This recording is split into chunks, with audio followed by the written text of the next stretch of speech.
And all right, we are live. What's up, everybody? Okay. Oh, give me 1 second. Let me just go live on Instagram. I forgot to press the button. There we go. All right, we are live on Instagram. So what's up, everybody? Welcome to another session of the Golf Club Podcast, Wednesday Hot Topics. As you guys can see, we have a full panel of ladies and gentlemen here tonight, and we have another great topic to discuss. As always, if you tune into the live show, thank you so much for always tuning in. If you guys see value in the content and want to support the content, the best way to support is to smash that like and subscribe button real quick. Don't forget, this is a public virtual show. A lot of you guys always reach out to me asking me, how do I join the pod? Because you're not from the Bay, you're not from Cali. The best way to join is my Wednesday and my Thursday shows, where it's virtual and it's public. So anybody can join. The link is in the description below on YouTube. So if you're watching this from multiple platforms, whether it's Facebook, Twitch, X, or Instagram, come over to YouTube and you'll be able to participate and just click on the link on the description below. But let's get that live chat popping. It is a live stream. I see the Conrad, the Real Podcast, already fired up the comment section already. So thank you so much, Conrad. But yeah, let me know what you guys think. I'm always interested to hear what you guys have to say. So if you have a comment, if you want to show some love or support to the ladies and the fellas here tonight, drop a comment on the live chat. But let's get that live chat popping. And the Jerk already started it off already. Support the show. Thank you so much, Jerk. Already, like I always say on the pod, is the best jerk in the world. My number one jerk. Okay. The goat of all jerks. Okay, that's right. Put some respect on it. Jamaicans and Trinities would have a problem with you, man. They're coming for you, Jerk. They're coming for you. But as always, if you have a specific question or topic you guys want us to discuss or respond to, drop it through a super chat. We'd be able to respond. But thank you so much for all the donations. It goes back to the podcast, and we try to give you the best quality content. And of course, quick shout out to my sponsor, Global Financial Impact. If you're looking for financial services, reach out to Savannah or her team for how to set up a college fund for your kids, life insurance, and also how to plan a financial future and learn about financial literacy. Reach out to Savannah and Global Financial Impact, and they'll be able to assist you and help you out. All their information is in the link below on YouTube and their description below. But thank you so much. That's pretty much all my YouTube stuff. But let's get that live chat popping. Let me know what you guys think. But shout out to the panel one more time.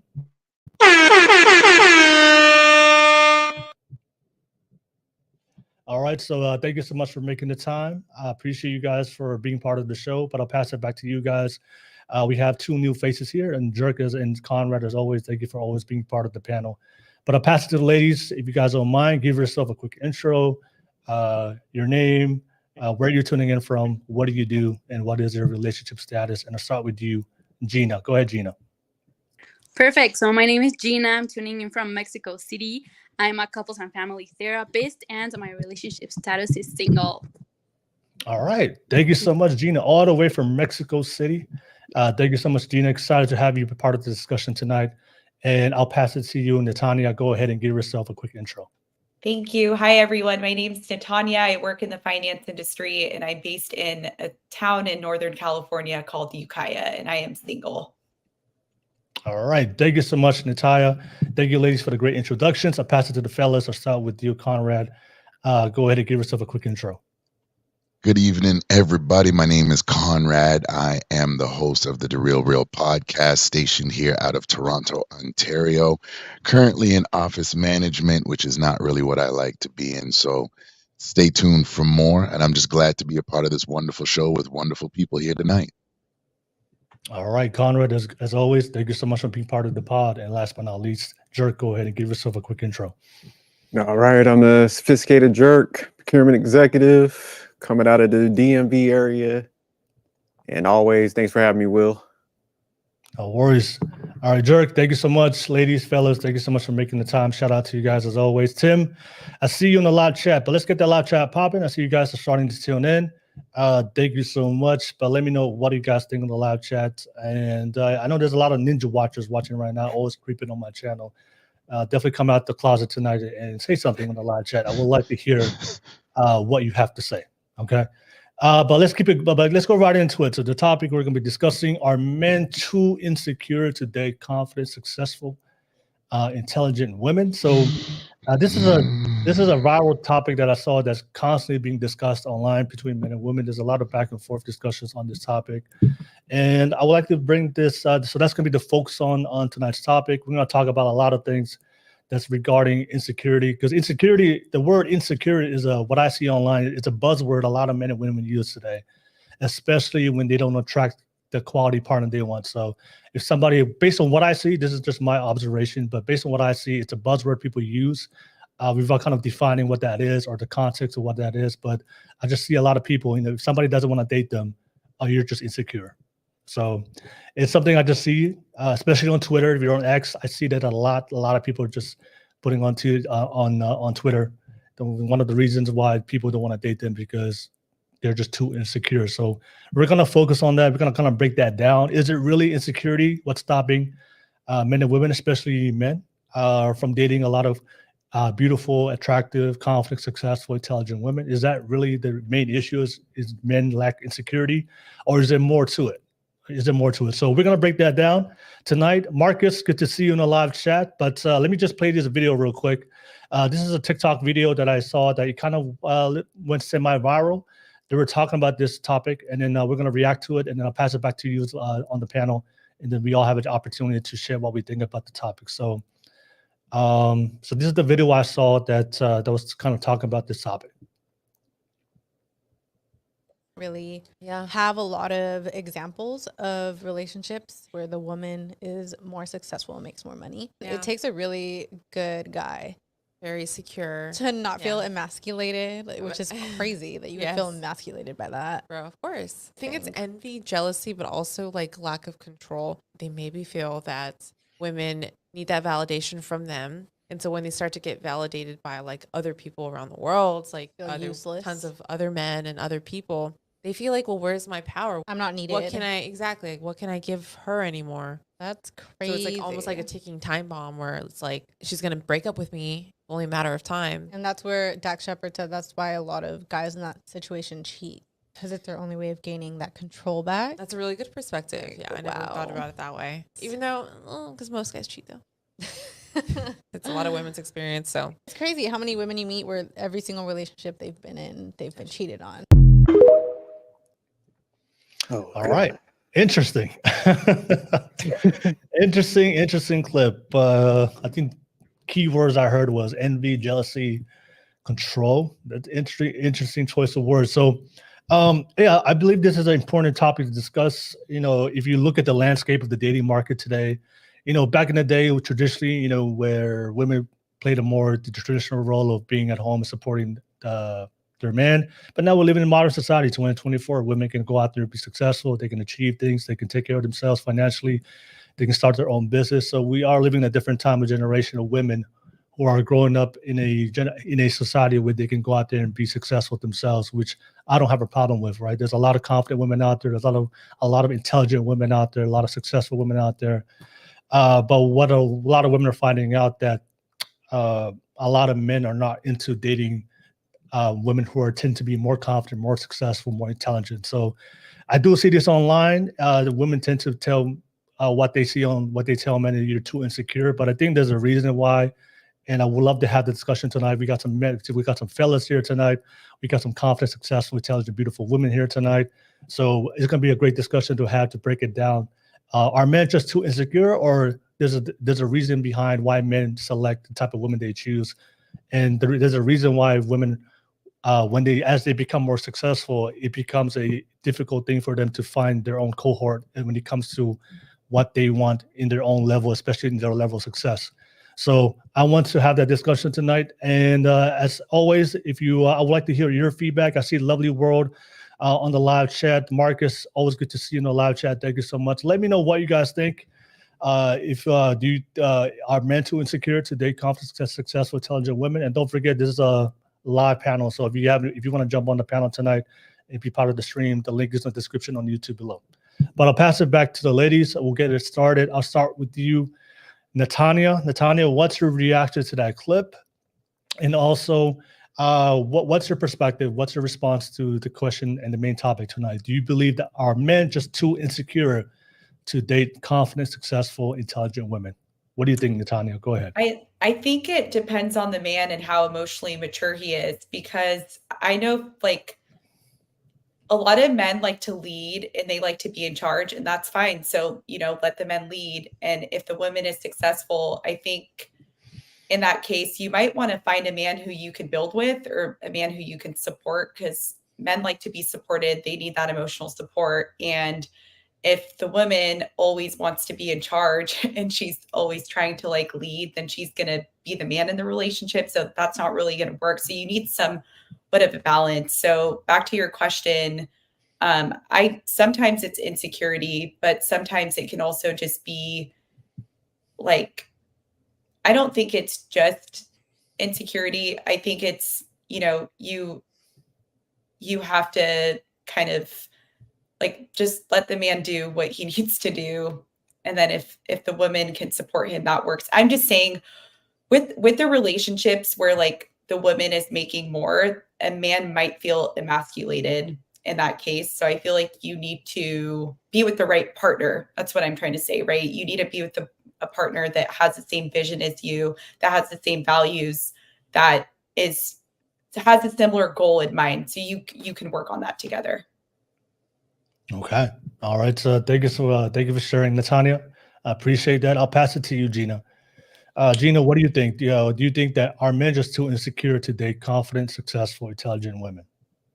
I don't think it's insecurity. It's more because there is not a balance between like the feminine and the masculine energy. So like, for example, when a girl that is super successful and has a lot of more like masculine energy and wants to provide, she doesn't want to be with a guy that has feminine energy, but that's the kind of guy that she will attract because she's in her masculine and she's sometimes not letting her feminine side get in touch with her. So most women also want someone that is more confident and more successful than her, but at the same time that can't happen because she's already, as Natanya said, taking charge of the relationship. So there's no room for a man to grow there. So I think more than insecurity, it's like there's not a balance of feminine and masculine in that woman, right? So these like super successful and gorgeous women, they want someone that is better than them in those ways. And like biologically speaking, also men are meant to protect, right? And to provide. Yeah. And like there's sometimes no space in this kind of relationship. So it's about the women sometimes putting her guard down and letting the man be the man of that relationship instead of her being the man. Okay. All right. Thank you so much for sharing that, Gina. All right. I'll pass it to you, Conrad. Pass it to the fellas. Conrad, what do you think? Do you think are men just too insecure to date confident, successful, intelligent women? Long story short, no, they're not. But I like what Natanya said when she said, you got to get the right partner for you. Everybody has to shop in their lane. And women have to understand that the more successful you become, ultimately, you're going to either, as Gina so eloquently put it, and I love that she said what she said, you're going to want a man that's on your level or better. Ultimately, you're going to want a superior man. Now, the question then becomes, do you have enough understanding? Because if you're working 80 hours, he may be working 90 hours. Are you okay with that? Are you guys okay with scheduling lunch dates because dinner dates is not going to happen as much? Or when you guys come home, 90% of your time is going to be on the laptop. So ultimately, I don't think men, whether they're average, middle class, upper class, wherever they are, I don't think men are insecure.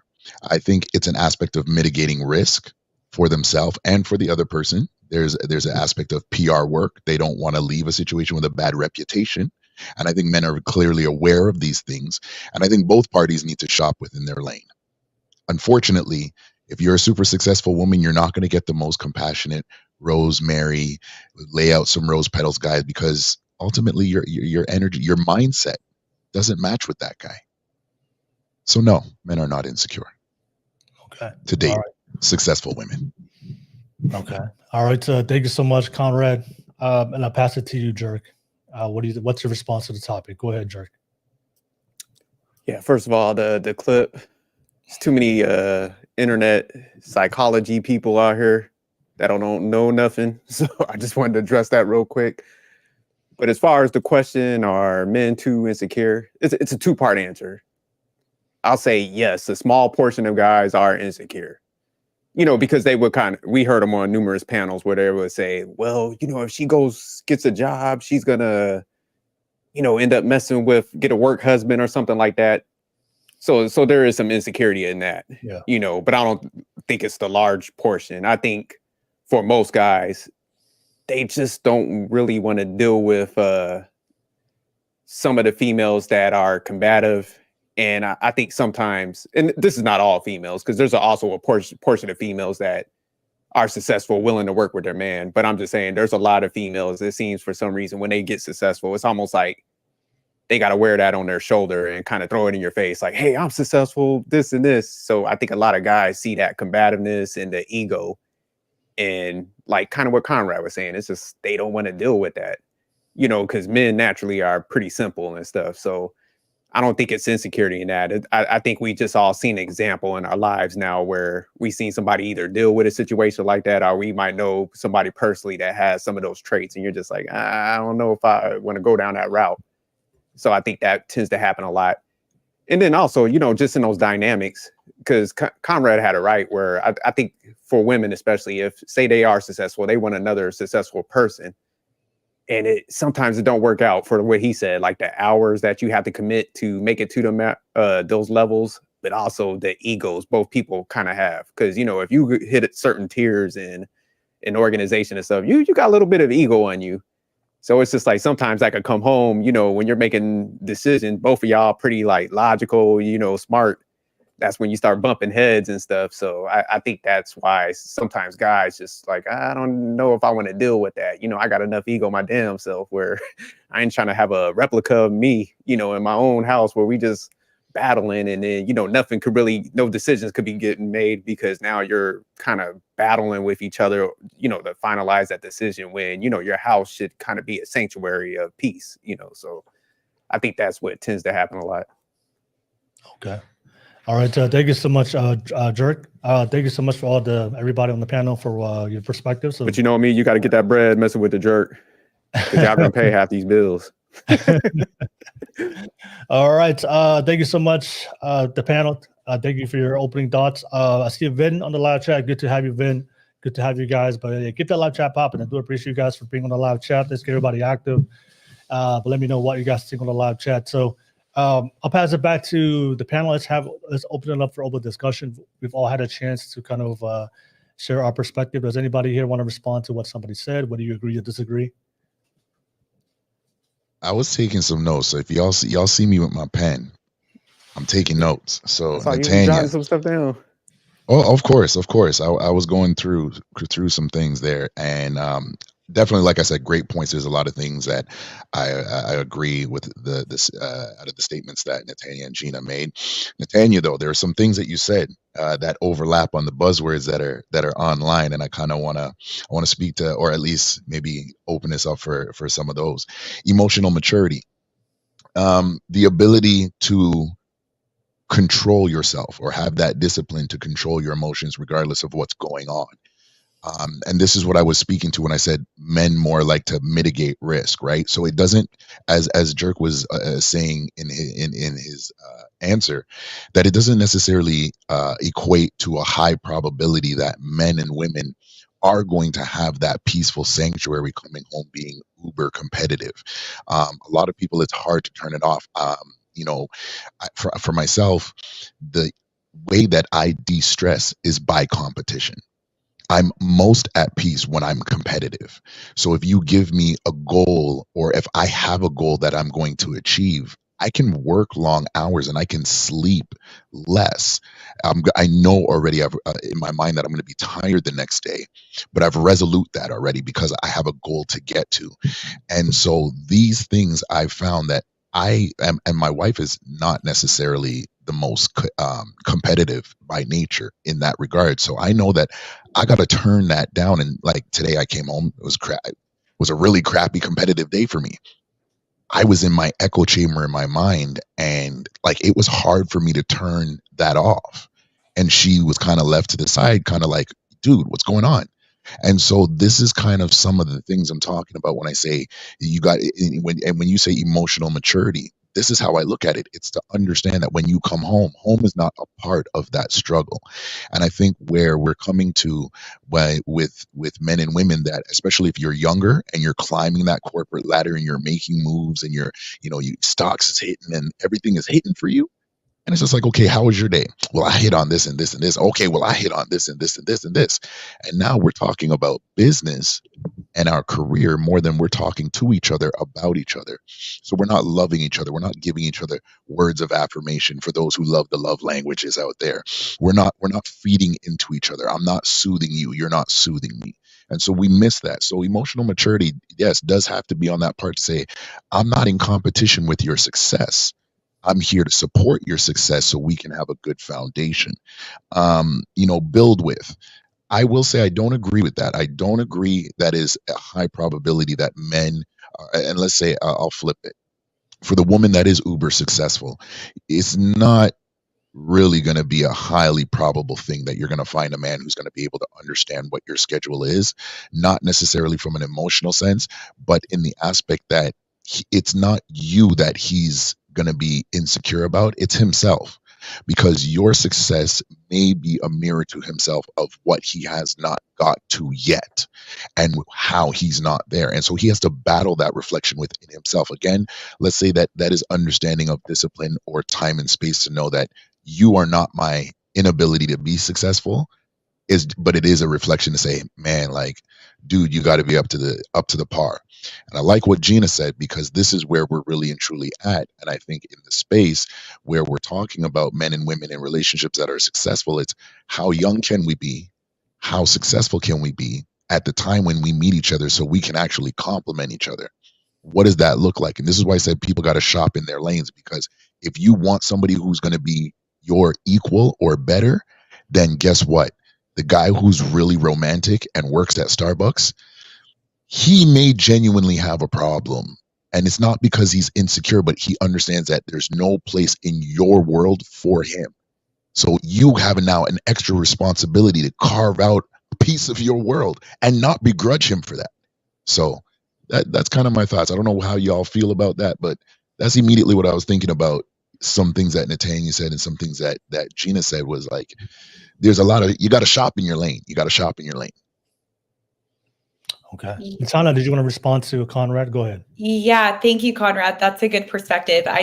So there's a few things I kind of had in response. So basically, with that said, you both are working all day and it's pretty tough out there financially. I feel like a lot of people are struggling financially. So the man has to work as well as the woman. If the woman can stay at home, that's great. If her man's providing and making all the money, but that's like I feel like that's a small percentage. I don't come across a lot of like stay-at-home wives, very few, right? So I feel like if you both are working, you both are successful, when you come home, you somehow have to like turn off that masculine mask, maybe cook for your man or like do something, or just talk about like something else besides work, like you're saying, because it can just be so stressful. But maybe like when you come home, you leave work out the door and just focus on the home and like focus on other things in your life and not just work, work, work. Because if it's all about work, work, work and competition, that's not a good balance, and then also about the thing that you said about building, I just feel like it's nice if you can both build or work on something together, like work on a business together, maybe help maybe you have marketing skills, but your man's like the salesperson, you do the marketing, he does the sales or something like that. Because I feel like if you're working on a goal together, you won't be in competition as much. Like you're just building and supporting each other that way. So yeah. And can I just jump in real quick? I do agree with what she's saying. I think if you have clear defined roles and you do kind of like put the household first, you're like, look, if we both work, we're doing this for the betterment of our house. We're gonna invest, and you just, like I said, put your legacy in front.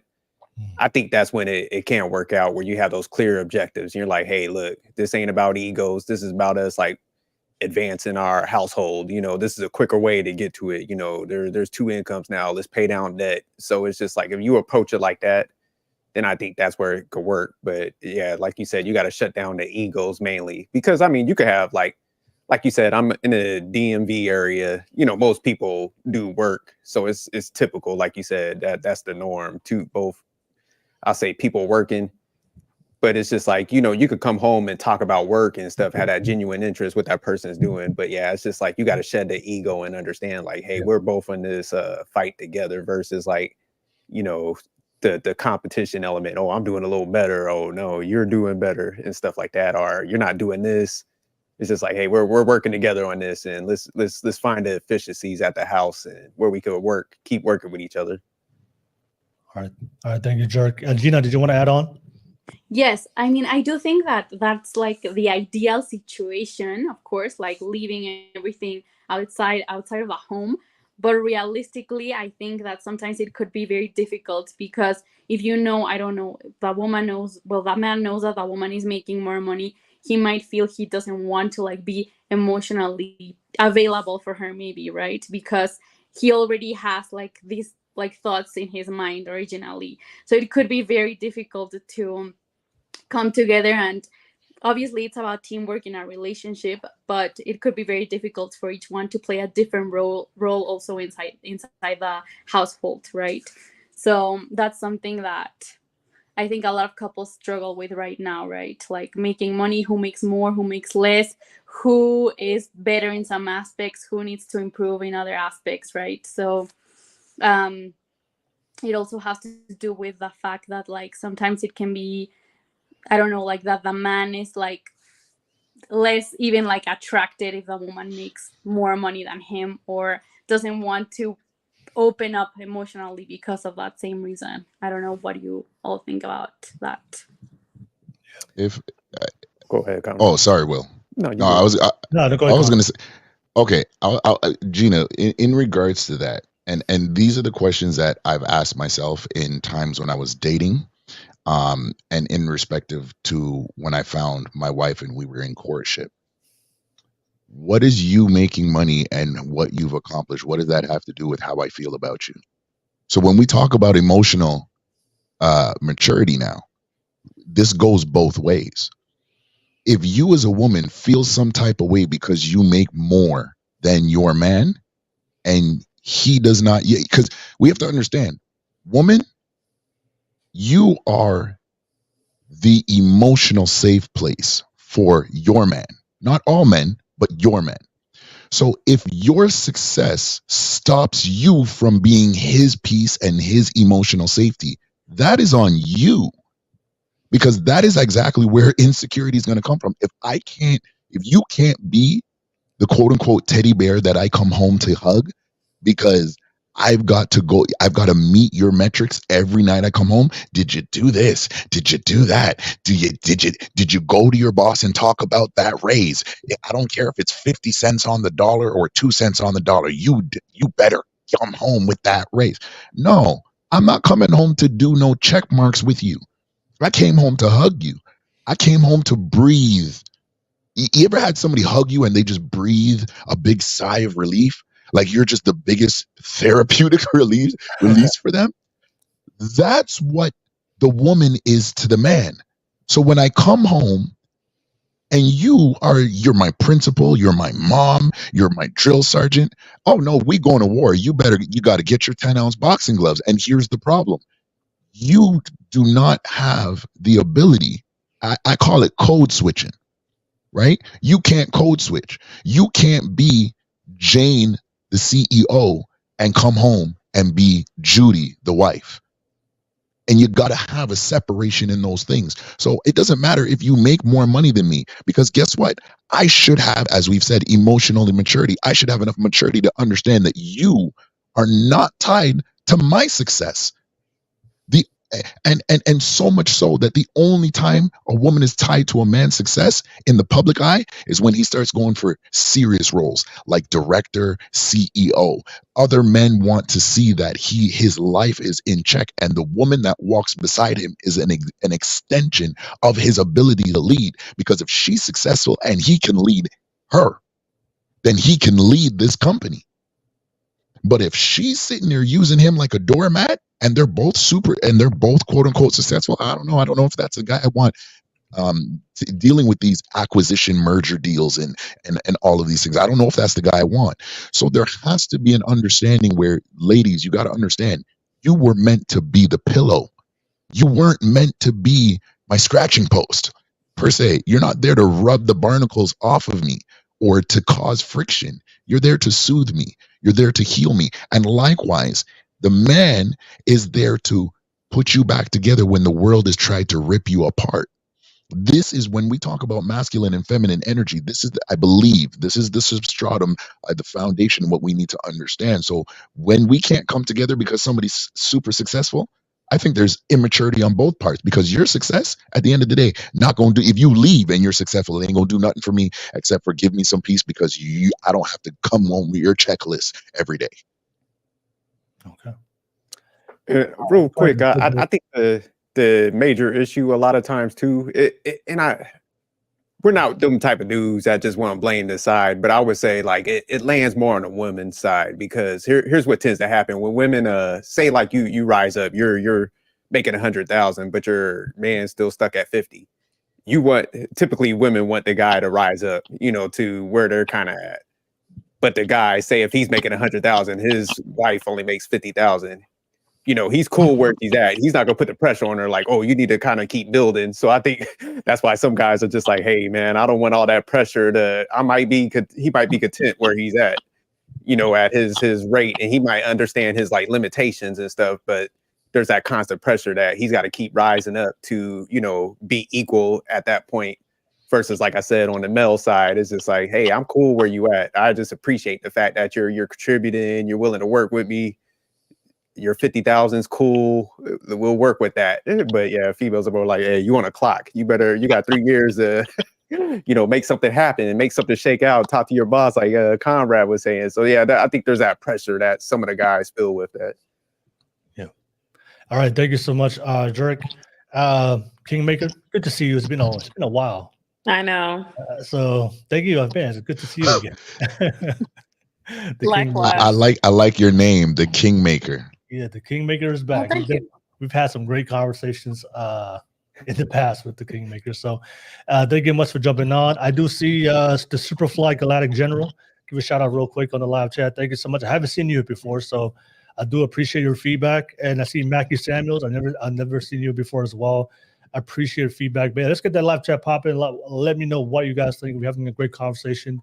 I appreciate the perspective between the men and women tonight. But I'll pass it to the Kingmaker. Thank you for jumping on as a guest real quick, making the time. But I would love to hear what your perspective is to add to our topic. So are men just too insecure to date confident, successful, intelligent women? Go ahead, Kingmaker. So I think that's a overgeneralization, because I think that there are men that's probably applicable to, but I don't think that that's applicable to all men. It's like trying to categorize women all in one, we're all different, right? There are some things that are natural to us, behavioral patterns, natural inclinations. However, being a woman who fits that category, I have experienced that, but then I've experienced men who are not. And I've dated men more successful than me. I've dated men less successful than me. Or I don't say successful. I hate to even say it that way. You already let it slip. Run with it, Kingmaker. What I mean is, in the traditional sense, so you could say based on where what your title, your position is, what you do for a living, how much money you make, if we're categorizing it in that regard. Maybe how stable you are, assets, I guess like that. That would be a reference point. But I think that, to answer your question, I think that men can be, but men can be insecure and so can women, right? Like women, and I will say that I have been, especially when I first started being really successful, I was insecure about where I had gotten. I'm looking at the people in my neighborhood, and I'm a single mom with 3 children at the time, and I'm next to doctors and people who own restaurant chains and this, that, and the other. And I'm like, do I belong in this neighborhood? And I saw the repercussions of going down that slippery slope. So it's not just men that can be insecure about success. But yes, I have personally experienced it. Not fun. But I have also been with men who aren't and are just happy to be with someone who is about their shit and can help elevate them. Yeah. So hope that answers the question. If I miss anything, let me know. No worries. No worries. Thank you so much, the Kingmaker. Good to have you back. Thank you for jumping on real quick. I know you're a busy woman, so I do appreciate the time jumping on and just being part of the panel. I'm insecure about how busy you were. How dare you be so busy that you jumped on after us? I'm insecure about that. I don't feel. I didn't know anything about. Honestly, he just texted me. I didn't know nothing about it. I'm gonna cry. How dare you send her a late text? Now I'm insecure about that. Now I got 2 people to be insecure about. I'm gonna cry right now. All right. Thank you so much. Always love and always fun about having us on the pod. So I had a question. I want to expand on something that Gina brought up. Gina, you brought up that said that, generally, we're just speaking generally, but there are always exceptions. But generally, women tend to prefer masculine men, and then masculine men tend to prefer feminine women. So I think there's an understanding that a lot of the traits that we find attractive towards each other is completely different, when it comes to sexual attraction. So the qualities that men tend to seem feminine based from their perspective is nurturing, caring, loving. And that's usually the qualities that men, when they see that in a woman, okay, that's a very feminine woman. And then for women, the qualities that you tend to identify that, that's a very masculine man, his ability to be confident, his competence, his ability to provide for you, to protect you, to make you feel safe. Those are usually the qualities that, women would look at a man and be like, okay, that's a masculine man. Can we kind of agree to that on the panel? Do we agree with that? Generally speaking. Yeah. Femininity attracts masculinity. Masculinity is attracted to femininity. All right. Yes. I agree. If we're talking about heterosexual people. Yeah, heterosexual relationship. Yes. We have to be all inclusive, Will. That's a different pod, but not on the Wednesday. Yeah, check us out on the political pod next week. We can talk about the inclusiveness, but yeah. So we kind of have understanding on that. So I know Gina, Tanya, I know you guys are single. You guys are, I guess you guys are very articulate, confident, successful, intelligent women yourselves. So I think what I see online, I think there's a big misconnect that there's a lack of understanding that we're just attracted to different things and we just have preferences. So what I see online when it comes to the very confident, successful, intelligent women, they get upset when men are not attracted to their intelligence, to their success, to their confidence. And that's why I have to break it down. Masculine men, we're not talking about the weak men. We're not talking about the guy at Starbucks. We're talking about the guy that most women want is like the guy with the plan, the guy with the vision, the guy with the competence, the discipline, the work ethic. He's working towards to making sure that he's financially take care of his family. Those, especially in his masculine, those guys are not looking for the qualities of confident, successful intelligence. They're looking for the feminine qualities in a woman. I challenge that. Okay, this is good because we can have a discussion about it. And I would love to hear your perspective on Kingmaker. But what I see, I'm just giving you guys what I see online. A lot of women are upset that they're saying, "I'm confident, I'm successful, I am intelligent, I am a catch, I am the prize." Right? Why aren't these men who have the similar qualities like me, who are confident, successful, intelligent, why aren't they not only attracted to me, but why are not they giving me the full commitment and wanting to start a family with me? And that's why I have to break it down. What a lot of women don't understand is men are just attracted to feminine women. And there's nothing wrong with that. Women, if you want a competent, more successful, more intelligent man, and that's what you want, I don't have a problem with it. I just see this. What I see online is men get shamed for their preferences of just wanting a feminine woman, a stay-at-home mom, a woman that wants to be a nurturer, that just wants to take care of children. A lot of women would shame us just for wanting that instead of wanting the go-getter, successful, intelligent, financially successful woman. And what the men are trying to say is, look, we just want a feminine woman, which is more aligned with the traditional sense when when the Kingmaker brought it up. But a lot of women don't want to accept that we are attracted to different things, and then when the men don't want to date them, especially in the same level, they get shamed for it. You're too insecure because you don't want. I'm confident, successful, intelligent.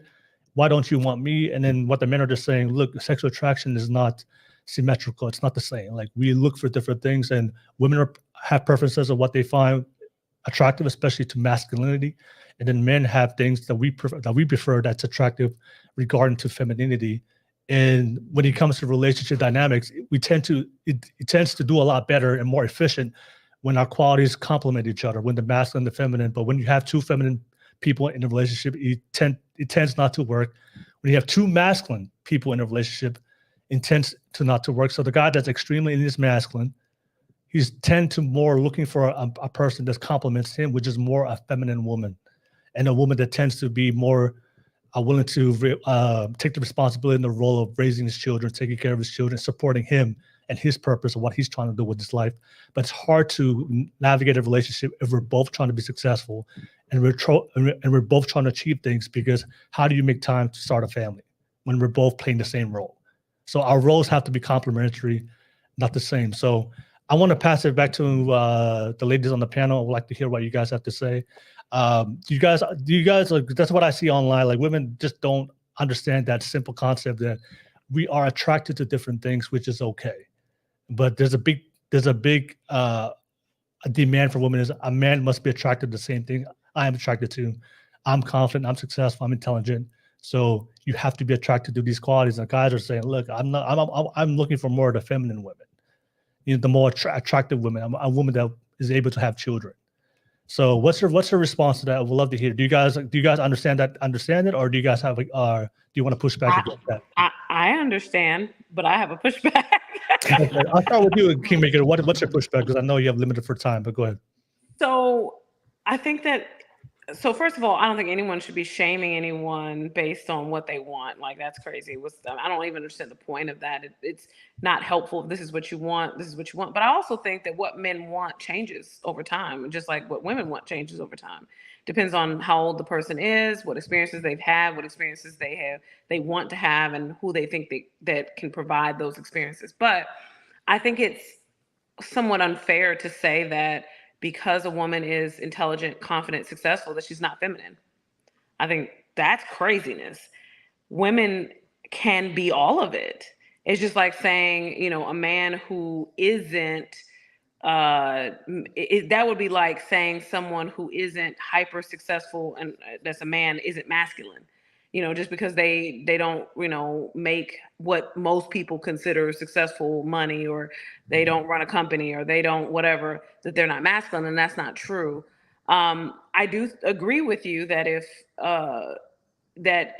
if a woman is choosing to be with a man who wants to have children, that there's likely to be some type of compromise associated with time being spent, here, there. But there's also such thing as nannies, and I'm saying that because I had one for years. Like, you can accomplish. Kingmaker, if you don't mind if I interject real quick, do you understand that most women can't afford a nanny? I'm gonna challenge that too, and this is why. When I got my first nanny, my children. That's how I know you have money. This is when I first got divorced, and I didn't have a lot of money. So I'm just gonna say this now. But I was sending my children to a day school, and there was 3 of them. So when they got out of school, they went. So one of them was too young to go to school, so she was in there the whole day, and then the other 2 went after school. When I looked at how much I spent to send them to school, and then or to the daycare or whatever after school when I was working, And then I'd still have to do laundry, and I'd still have to go and do homework with them, and I'd still have to cook dinner and all of that. When I looked at that versus the assistant director of the daycare just took a liking to my children. So I asked her how much she made, and then I offered her a job. Now, I could at the time afford to pay her like $500 more, but even if I had just matched her salary, it just made more sense. And people were responding to me then the same way that you did, like, oh, you just got money. And I'm like, I just did something that made more sense. Because you don't have, it didn't make sense for me to try to be, for lack of a better term, super mom, trying to do all of those things and then be exhausted and not really be able to be the right parent to my children because I'm trying to do all these things because this is what society says I have to do. When in reality, I could get someone else to do parts of it so that I can really be a parent and do the part that really matters, right? Yeah. So all of that being said, there is a compromise required, period, right? But there's happy mediums. There's a compromise on, so my current partner does not have children. I have 3. He wants a child. I told him fine, as long as the nanny can come with us to all the countries we're traveling to, right? So, but all of that being said, there's more than one way to, a terrible analogy, skin a cat. More than one way to skin a cat, and being feminine is not something that you have to give up because you run a company or because you are successful. Some of the most attractive, beautiful, amazing, feminine women can do all of those things and have children, can do all of those things and make sure that their man is taken care of, whether it's, food, clothing, whatever it is. I think that it is a limiting perspective to think that now every woman isn't able to do all of it. So I'm going to say that too. Yeah. Some women may not, but even when you're saying, like you made the comment, well, we're being shamed because we don't, because women are, because we don't want the intelligent, successful to them. Like, so you saying you don't want an intelligent woman? Are you just saying that you don't like the way that the internet is talking, or the women on the internet are making people feel bad? Because at the end of the day, if someone doesn't want you, then they don't want you, and you should move on. That's just a waste of everyone's time. Yeah. But there are men who want women who are all of the things that the women on this panel are, right? And whether we have children or don't have children, I don't know if the other ladies have children. I think that a lot of times we try to make ourselves, I know I'm not everyone's cup of tea, right? I know that I am a specialized taste, and that's okay. I'm not trying to be with all the men on the world. I only need one. So there is, out of 7.5 billion people on the planet, there is a man that is the perfect fit for every single woman, and likewise for Will, and men who find themselves wanting something different. But the one thing that I would really challenge is, Will, don't think that just because she's successful, she can't be everything else you need her to be. That might be the case of some women, but it's not the case of all.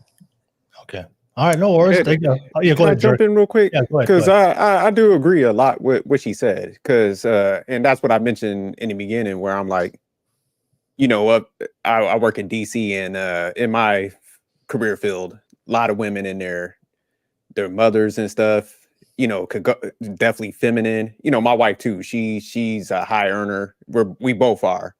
So that's why I emphasize like efficiencies.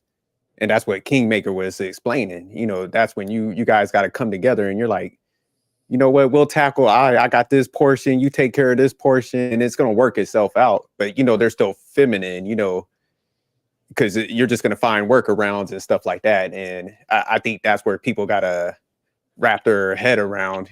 Definitely, I say traditional women are feminine, but so are the new working ones. I think if somebody's willing to work with you, they match that feminine category. It might just look a little different based on, what you guys want. And those are typically just preferences, but it's not like a standard that makes somebody feminine or not. Like I said, I think a lot of times we get caught up in the preferences versus like the actual characteristics and stuff. And But yeah, you just got to intelligent find those solves a efficiencies lot. working with somebody. Okay. But I think the only part I would give you pushback, Kingmaker, is just when people are announcing, "Oh, I'm confident."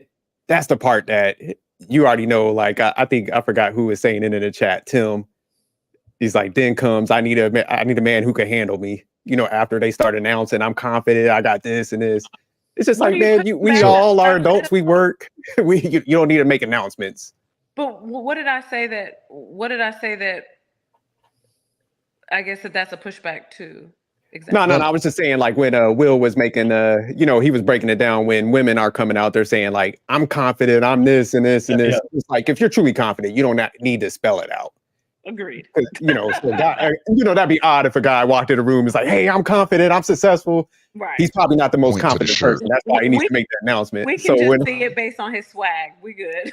yeah, like you said, you can see it, and then you have that conversation. That's when the details come out. But yeah, when some people are making those announcements, you already know like they're combative. They got that ego, that chip on their shoulder, and that's what people are typically avoiding. Yeah. That makes more sense Yeah. than she's successful, so she must not be feminine. You know what I mean? I agree with that I agree completely. And but what you said pointed out another point. Like when you're intelligent, you come up with solutions. You come up with ways to solve what most people think are problems. And what you and your wife are doing and have done is an example of that. Like if she wasn't intelligent, then maybe there is only one way of doing it. Or maybe if you're both not. But if you are resourceful, if you're intelligent, then there is not only one way to accomplish anything. And anyone who walks in a room or is on the internet screaming, "I'm this, I'm that, you should love me," or "you should want me," that's something's wrong with that person generally. Because that means that they're insecure and they're trying to force someone to want them instead of being who they are and attracting someone who is a good fit. But and Will, go ahead, Conrad. Go ahead.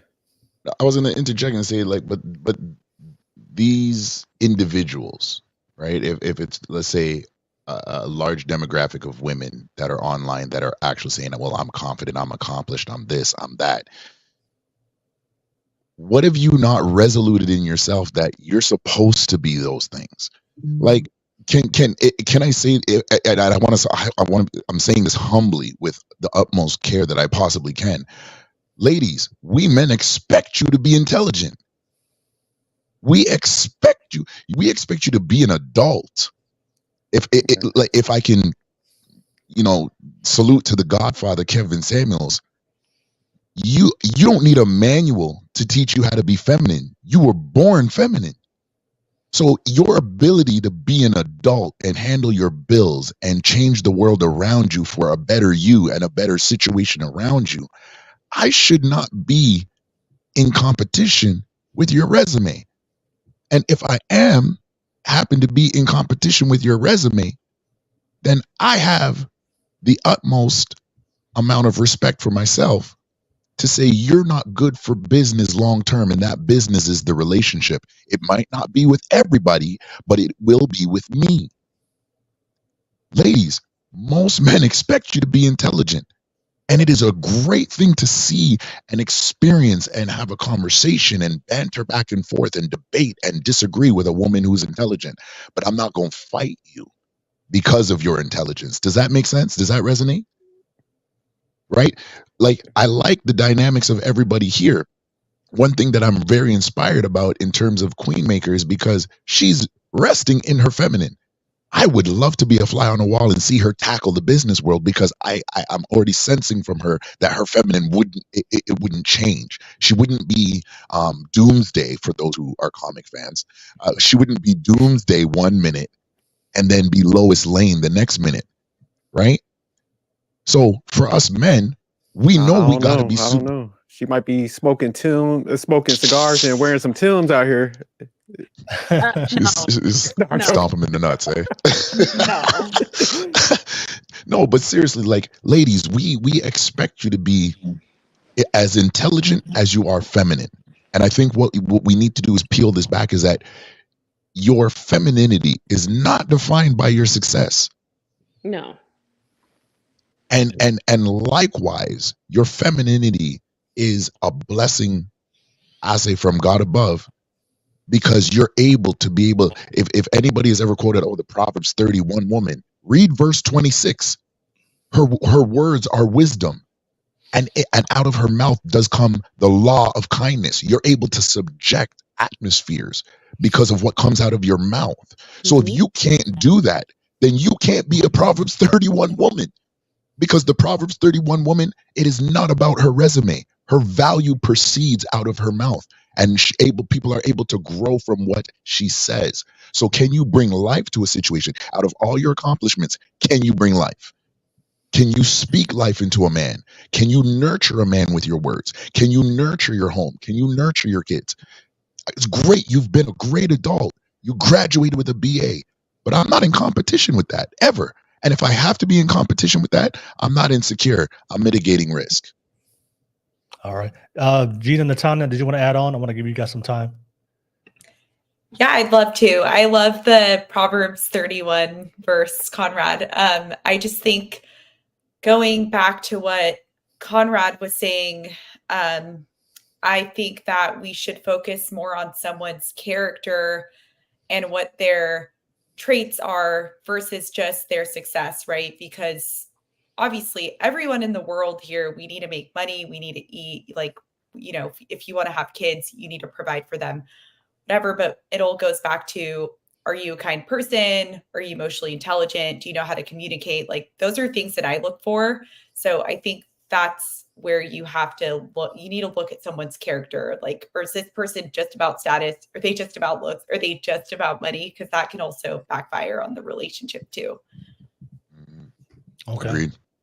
Thank you so much, Natanya. Gina, did you want to add on? Go ahead, Yes, I completely agree with what Netanya just said. I think that like being with someone in a relationship is so much more about who is more feminine, who is more masculine. It's also about like attachment styles, and also, you know, also how they resolve past traumas, and everything has to do with like personality, how you cope with each other, if you're okay with like your partner's biggest flaw. Like, it's so much more, and there's so many like different things that you like decide to choose when you are with someone, right? So I do think that being in your feminine can also, yeah, you know, be part of being someone that is successful, because success has nothing to do with like oppression or anything. It's more about like leadership, right? Like how you can be as a leader and still be feminine, and maybe still even guide your family, but stay in your feminine energy. So yeah.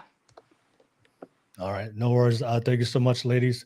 Yeah, I just wanted to add one thing to Kingmaker, because I think one of the things I do. I thank you, Kingmaker. Thank you for jumping on. I saw your comment. Thank you for jumping on as a guest. Kingmaker. The Kingmaker is the best. Okay. Yeah, for sure. No, I wanted to. Thank you for having me, guys. No worries, Kingmaker. All right, Good to have you on the panel. Bye. Thank you for jumping on as a guest. No, see, Kingmaker says something that I think a lot of times of what I do see online, because there's not a acceptance, understanding of what we find sexually attractive. That's what I'm trying to pinpoint, right? We're talking about sexual attraction, right? So when it comes to sexual attraction, there are specific things that men and women we find sexually attractive that's different from one another, right? Now, so a lot of the qualities that, and then when I say, I think it's good to define things. I think Jerk brought it up a long time ago. Like, what is masculinity?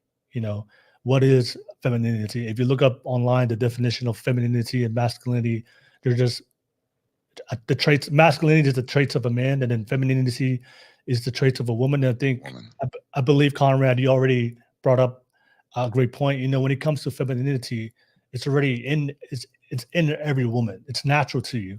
So my simple definition of masculinity and femininity is just the natural nature of a man and a woman.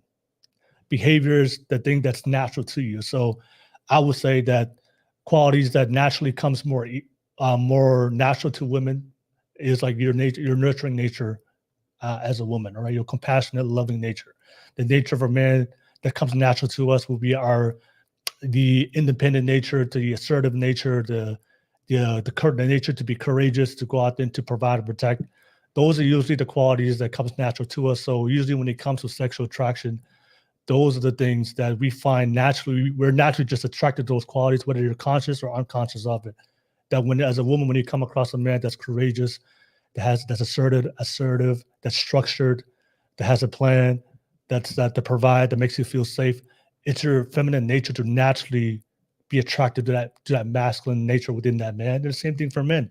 Men who are very masculine, when we come across a woman, she could be confident, she could be intelligent, she could be very successful, but that's not the very specific things that's naturally going to be make us more attracted to you. It's going to be more your feminine nature. So, and I know Kingmaker made a comment.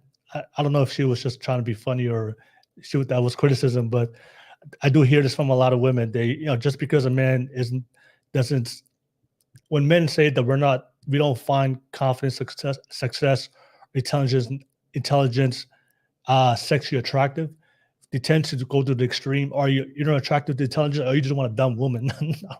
No, we don't. I don't mind an intelligent woman. I don't mind a successful, confident woman, but that's not the things that I primarily find sexually attractive. That's natural, not only to a woman, but also to my masculine nature, right? So if I have to be honest to myself, when I come across women, it's not her success, intelligence, or confidence that naturally makes me more attracted to her. Even though it is something I respect, when I see women who are very intelligent, successful, confident, because I understand the journey it takes to build those qualities within yourself. But it's always the feminine qualities and nature of a man, of a woman, that's always gonna make me more attractive to her sexually. So, but I would say intelligence is important to me because I don't want dumb kids. So, I want my woman to be intelligent because I want my kids, to have some good genetics, but also I want them to, I want to have some good, competent, intelligent kids. But I don't have a problem with men saying that, just because a man says that we're not looking for successful, confident, intelligent women, it doesn't mean that we're going to go out there and find the dumbest, unsuccessful, and insecure woman out there, and that's the woman that we want to have kids with. No, it's just a difference when it comes to. There's a difference between sexual attraction. That's the focal point. The primary things that we find attractive that's natural to us always comes down to the feminine and masculine qualities. Everything else is secondary, up to debate, right? So there are, like I said, Jerk. There are some guys like Jerk. He still has a wife that's feminine, but he likes his woman to be driven, to be successful, to still work and contribute to the finances. But that's Jerk. But primarily, he still needs that feminine nature in a woman. But there's some men out there that he just wants a woman that's responsible and wants the role of taking care of the kids. He doesn't necessarily need her to go out there and conquer the world, be successful, be intelligent. He just wants her to be a good mother. But the feminine nature is still there. So regardless if the woman is out there being successful, and that's what you want as a man, or regardless if the man wants a woman to just be a stay-at-home mother and raise the children, both men are masculine, they're still looking for that feminine nature in a woman. So just because we're not sexually attracted to confidence, success, intelligence in a woman, does not mean we don't value it, or does not mean that we don't respect that in a woman. It's just that's not the primary sexual attraction that's gonna make us more attracted to you, especially the very masculine men. We're not talking about the simps, the betas, and the feminine men, the men you don't want. We're talking about the masculine men that most people want. There are primary things that we're looking for, and it usually aligns with what comes naturally to us, especially when it comes to femininity and masculinity. So I'll pass it back to you guys. What do you guys think? Yeah, I think you got something. I think what you're pretty much saying is, man, we just want balance. Like you said, it's like we initially don't look at that up front, but I think that's the retention piece. You want to retain somebody, you definitely, especially if you're, like you said, a masculine guy, you got your stuff together. It's like you have to have the intelligence to keep somebody around. When you're looking at the attraction element, yeah, you're looking at like surface level stuff, but to keep that person around where you're like, okay, this person's different. They exhibit traits of intelligence. They're still nice, like you said, still have the feminine qualities, but they do got the intelligence. I think that's what you should keep around. Yeah. So I think that's where, like, what you're talking about is like up front, we're looking for this, but the female that you probably want to marry or hunker down with is the one that has the intelligence, but it's got to be done for the right reasons. Because like I said, there are a lot of people that do say stuff like, my money's my money, that type of stuff. So, that's just the realities what a lot of guys have to hear. It's just like, okay, if you are going out there, you're still looking at it you might be looking at it from a self-centered standpoint. But if you got you a female that's like, hey, nah, I want to work to help contribute to the house, help support my family and all that, and you dumb to pass that up, Yeah. Go ahead, Conrad. Yeah, you had something to say? I actually wanted to kind of take a point at what you said, because the video that we watched at the beginning of the show, one of the girls was like, "Well, that's why men cheat, because they're insecure about a woman's success." She's sipping too much helium. First of all, she needs to come down with herself, because the fact of the matter is this: if you are out there, Lex Luger posing in the workplace every day, we're not attracted to ourselves. So your confidence displays what we can do legacy-wise. Woman, we still want to know that you can turn us on and make us melt. Like, real talk, money doesn't make men melt. My money might make me melt to go to the store. It might make me melt to go get a new tie, get an Italian tailored suit, get the Brioni shoes that I want, whatever I'm looking for. Yeah, that does it for me, but that's me to me. When I look to a woman, when men look to women, girl, you know what's attractive about the girl that runs her own company, has her CEO? It's her office. Because every guy has thought about, man, I can't wait till she tells me to meet her at the office when everybody's gone, and I'm gonna close that door. And it's the allure of the woman within that space. It's not the space itself. And so these women who are saying, they said at the beginning of the video, oh, the men cheat because they're insecure. Are you mad? It ain't got nothing to do with insecurity. It's the fact that you the minute you open your mouth about your resume, turn off. Ain't nobody can get horny, turned on. Like, it's like, oh, I see you. It's like, it's seeing her in the morning before she gets dressed and before she puts her perfume and her makeup on. That's what it's like. It's like put the pillowcase, please. Like, turn off the lights. Like, let's just all go back to sleep, because this ain't doing it. So it's yes, we want women that are confident and can help us, rule the world. You're a queen to a king, but you can't be the queen in the office and you're a court jester at home. That they don't gonna work. That's real talk. That ain't really gonna work. It's not gonna keep you satisfied, and it's definitely not gonna keep your man satisfied. And this is the thing. I agree with what Will's saying, is that we're losing in translation what men are actually attracted to. It don't turn. You know what turns a man on about a woman in a business suit is how she looks in the business suit. It's not the fact that she has a business to wear the business suit too. It's her in the business suit. It's her in them 6 inches. It's her in them red bottoms. It's her. Like, she's well put together. She's well. Yeah. I had a question when I asked on Natanya. Natanya, because I know you're very accomplished, successful, intelligent yourself, but does that make sense to you? So when you are, because that's the thing I see online is women would say, and I think Kingmaker, she brought up that point, that women are not primarily attracted to masculine traits. A man could also be have feminine traits, and they can still find that attractive as well. Which I do agree. I do agree that there are qualities, like compassionate, nurturing, caring, loving. Women appreciate that, but there are primary things that makes you a lot more attractive to a man, especially if you're looking for a masculine man to provide or protects you.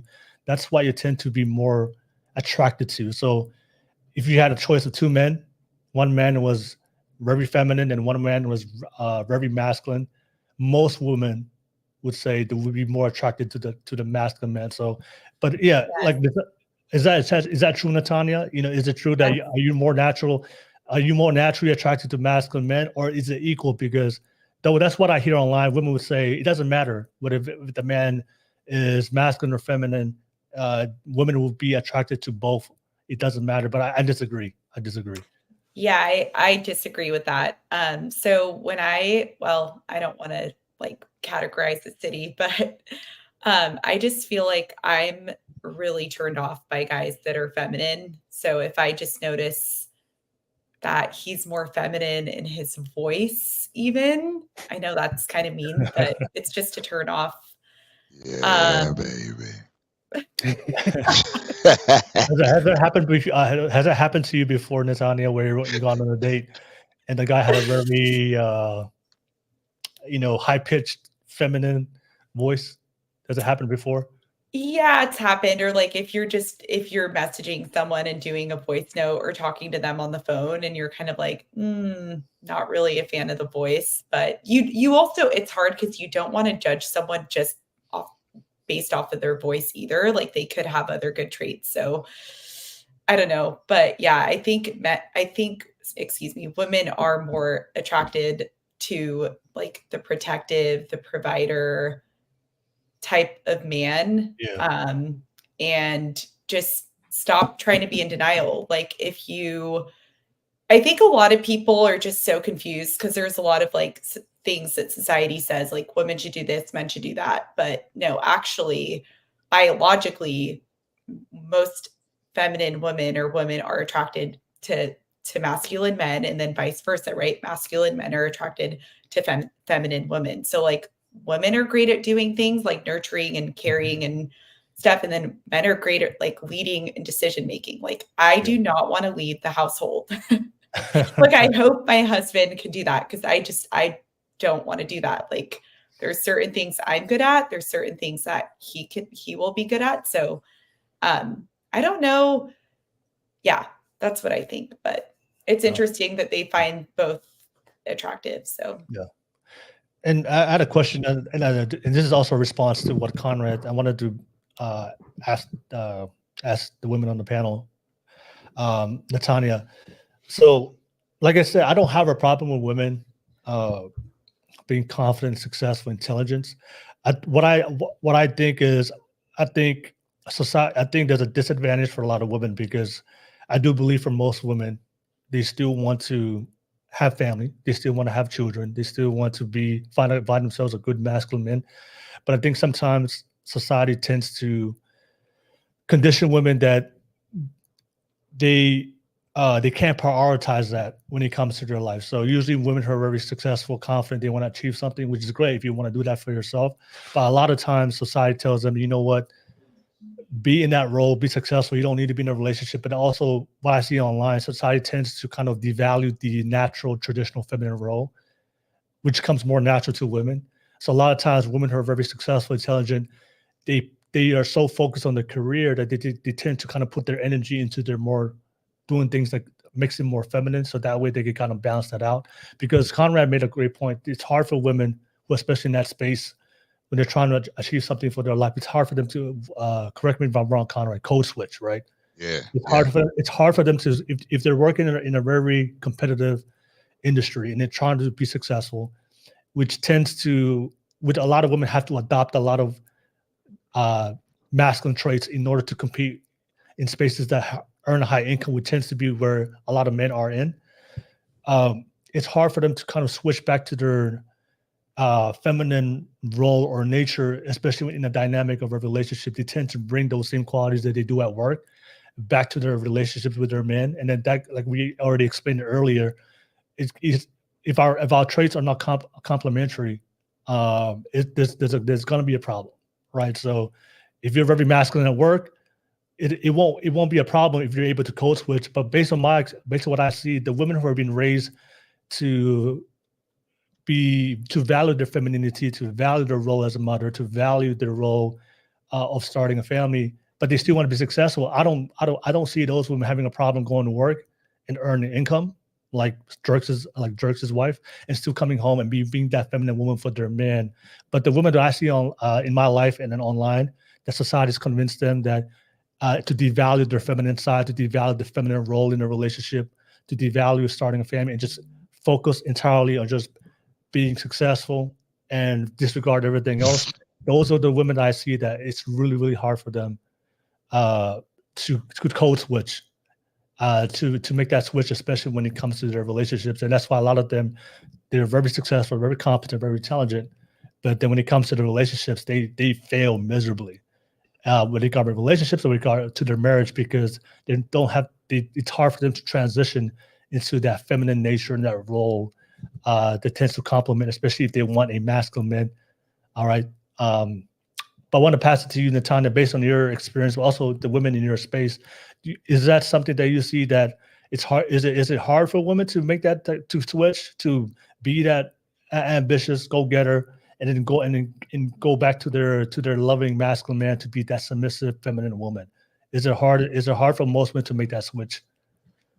Yeah, I think so. Because, okay, like if you go back to, I don't know, like the 1960s or something, where people placed more of a value on family, right? Like when my parents got married, it was, they wanted to have a family and they wanted to sacrifice for their family. But now times are very different. I personally think that dating fails a lot of the time because people are very selfish. They only think about themselves. People have a big ego. So we, instead of like blaming men or women, we need to take accountability on both sides. Like there's plenty of things that I can work on. Sometimes I just, I'm like really just thinking into the future too much. Yeah. So that starts with one thing, but I don't mean to veer off. But then you said, do women who just focus on their success? Yeah, absolutely. Because if you're just literally going to work every day and wanting to be a female CEO, then you're not making time for a family, or you're not really making the space for a man to come into your life. Because then what would the man be there for? Men like to provide. They like to, they want to have like a need for their woman. They're not just going to be there in the background. I don't think. Like, I really think they, like, after learning this, after like, dating and learning about this, I'm like, oh, okay, the men want to provide. Okay, great. So let's let them do that. But I just think that if it depends on what you want. I guess some women want to just be the successful women who are like building their empire or whatever. But then some of us successful women, we do have a desire for marriage. We have a desire for kids. We have a desire for a husband, so it really just depends on what your priorities are. But honestly, if you are just prioritizing your career, then you're going to do yourself a disservice, because there will be no room for a man, I don't think, if that's what you want to do, is like work all day long and come home. And there's a study, I don't know if you guys have heard, but I was watching this video that said like by the year of 2035 or something, 2040. a lot of or 2040. Thank you. A lot of women are going to be childless or something like that. 50%. Childless, and 50% of women will be childless and single. Which is really scary. And that's also because of, a lot of women are working. They're not spending time, like they don't want a family anymore or whatever. I mean, it depends on who you are, but that's like the category. Or maybe some of them do want a family, but like they can't find the right man. Well, if I could pose a question to everybody, right? If we have a goal to be super successful, we're focused on a career, we don't know the exact path, but we know we have an idea of what it may look like. Let's go backwards and say we're in our 20s, right? Or we've stepped out of high school, we're in college, we know what the field that we want to master in and go forward in. When would have been the right time for a woman to lock in on a man? Because we said there's been some things that have been said, build with, same goals, values, mindset, similar interests, emotional support, emotional maturity. When would have been the right time for a woman to lock on that guy who's also going to go on to be a breadwinner, a provider, profit protector, provider, priest for his house, right? He's going to be your level or better. When would have been the right time for such a woman to find such a man? That's the thing is, when I've wanted a relationship, it hasn't really worked out for me. And I don't think I'm in control of my life. I think God is. So I think it's all about God's timing. But I guess when I was in college, I was just so focused on studying. And I was open to possibilities, but I never really met anyone that I truly connected with. And I guess I just always was like, I need to focus on getting a degree. So 23, yeah. Conrad. In 23? college. 23. Yeah, I'd say about 20s. 23, 24. Yeah. And that's the issue. I'm glad Natanya said that, because I think that's one of the issues with a lot of people is learning how to multitask their life. Because I think like a lot of successful people, they just lock in and they have that tunnel vision and they just block everything out. And then I think a lot of people, they have that thought in the back of their mind. I think a lot of times, I was just talking to somebody about it. I'm like, people think like once I'm going to get my degrees, then I'll get in my job, start that up.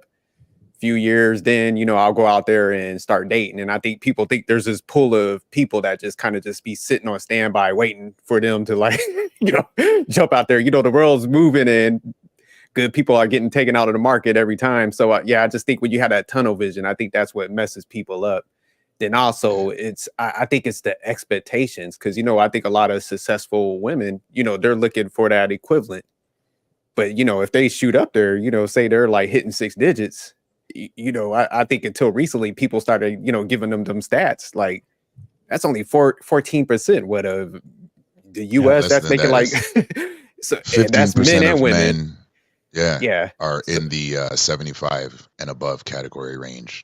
Yeah, 10%. So that's like married guys. That's women that's in there. So it's not a large population. So I think the longer you wait, like I said, them people are getting taken out of the market, and then it just that pool just gets so much smaller based on people's expectations. Where, it's got to be rough. So that they gotta have to change some of that and learn how to like grow with somebody. So I think that's the biggest issue. I don't really think it's too much of the femininity. I think it's just like I said, the expectations and the willingness to. Women stand firm on those preferences. They don't want to budge off of them. Where guys, we kind of have an understanding. We might have some preferences, but it's like, you know what? That's a good female right there. I'll budge on that. She could be completely opposite, but we see the good qualities. We'll drop all the preferences, where females are kind of steadfast on them. They're like, oh, hell no. You don't meet these preferences. I'm, get out of my face, kick rocks. They're not budging on it. So that's the biggest issue, honestly. Yeah, thank you, George. Yeah, that's why I just have one more thing to say. I just feel like I'm 30. So at this age, like I just need to date someone who's more successful than I am, or just someone that I can build with. Because obviously or someone I'm on the same level with that I can build with. But I don't know, like for me, I don't really look so much, as long as the guy's ambitious, that's mostly what I look for. But if he is more successful, that's great too. Cause then I know cause I feel like men are very competitive, and I feel like if I'm doing masculine men are competitive. Yeah. Like if I'm doing better than him, he's going to be like, oh shoot, like I need to catch up to her. And I don't want a relationship like that. So. But what do you mean by ambitious? Oh, by ambitious. I just feel like if I meet a guy that's ambitious that I can build with, that would be a great ideal scenario. And that can potentially work. I mean, obviously I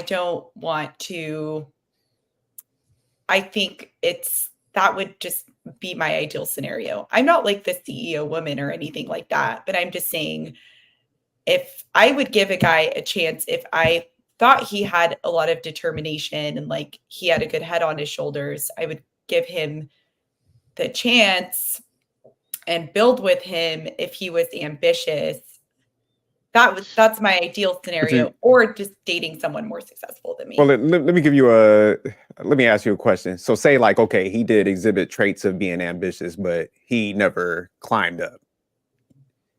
he just kind of stayed stagnant. He just didn't get the promotions. It never worked out for him. Would you be cool with that?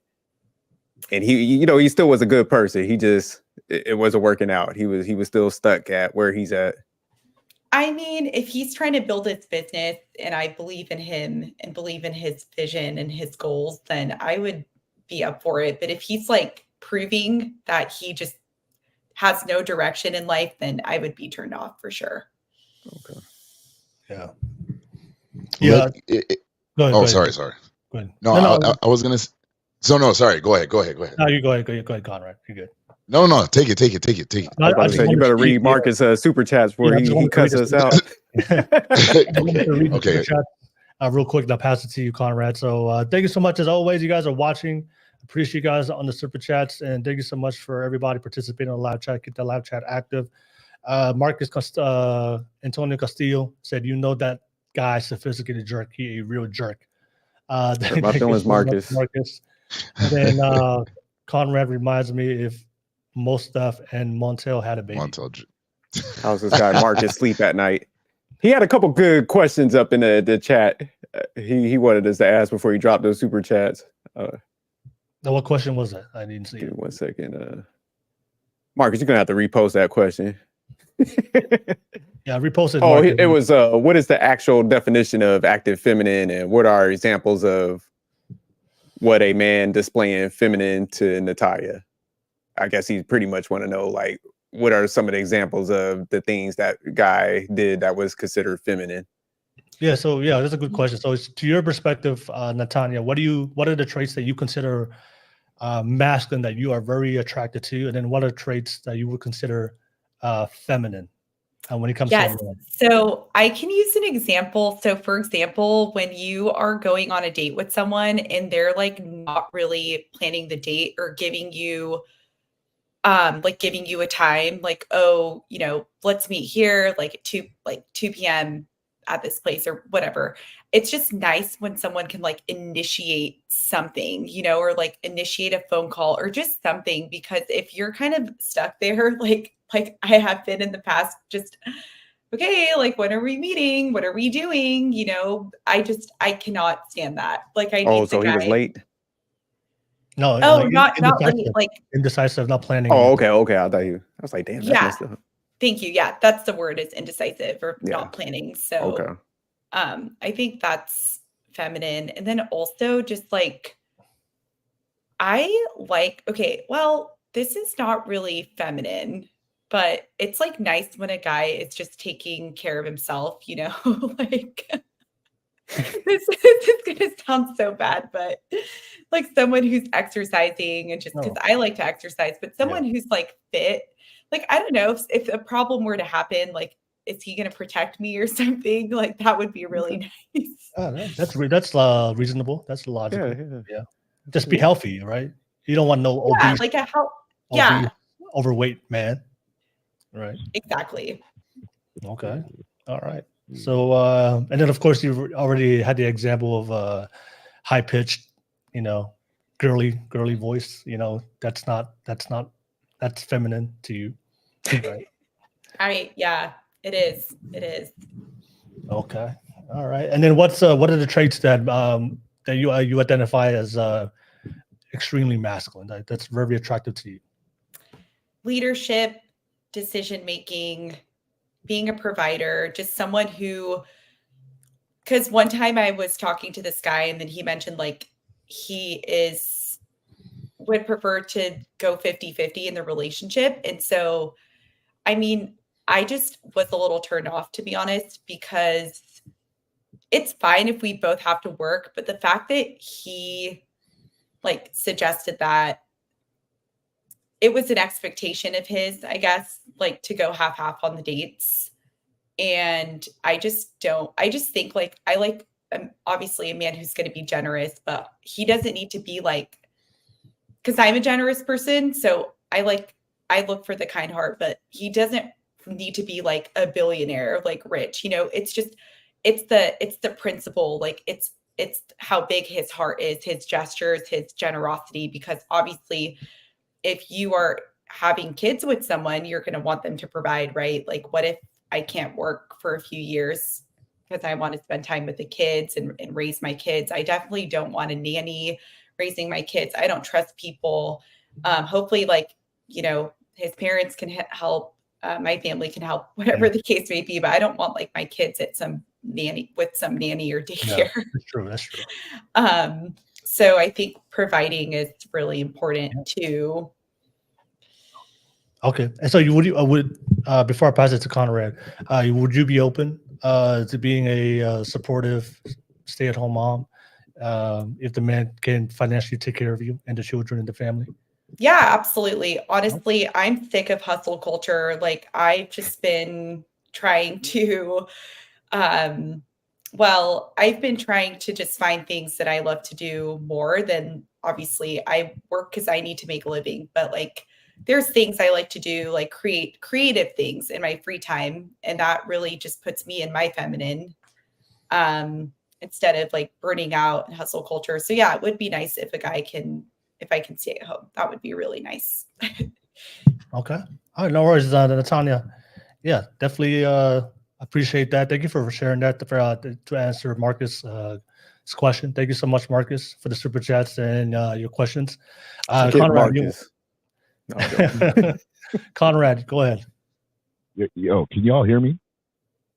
It's a little muffled, but we can hear you still. You got that deep voice, man, that comes through. I just switched to Bluetooth on the podcast because my battery was dying, so I had to kind of save without dropping out. So just let me know if there's a point. Let me just see. No, you're doing good now. Okay, good. Okay, let me just that a little bit different. Okay, perfect. So, I mean, when I look at this aspect of, you know, let's say, Nathaniel, what you're going to be able to find in a man, you know, not necessarily that I don't think your age is a detractor, at least not for me personally, but, you know, the ambitious guy, you know, because that's me, right? I'm the ambitious guy, but there may be, and I would, whether I'd say this to you or women in general watching, you got to understand the nature of the ambitious guy too, right? So as we said, getting back to character, because the ambitious guy is not to say that he could use you directly, but he could use you indirectly. Because like, see me, if you're more affluent or more accomplished than I am, I'm picking your brain. And as I'm picking your brain, based on what I got in my brain, I'm putting that on paper and I'm seeing how I can mix the two to formulate a well-structured foundation on a plan.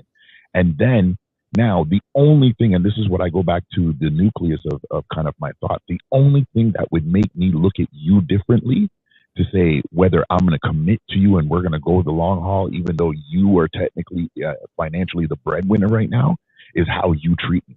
If I have to battle once along the way with your ego or your resume or your accolades, trust me, and this is where some women have said, well, you can't build with a man because the minute you build with a man who's ambitious, he's going to come up, and when he gets on his come up, he's just going to leave you. Well, that's because he had to battle your ego. He had to battle your resume. He had to battle that checklist.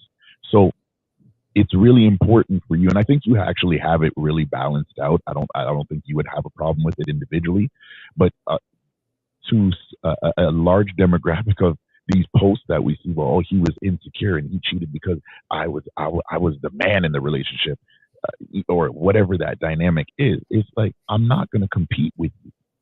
I want to love you. I want to hold you. I want to kiss you, and I can't do that when you're Arnold in his heydays. It's just not a good look. It's not a good feel. You know what I mean?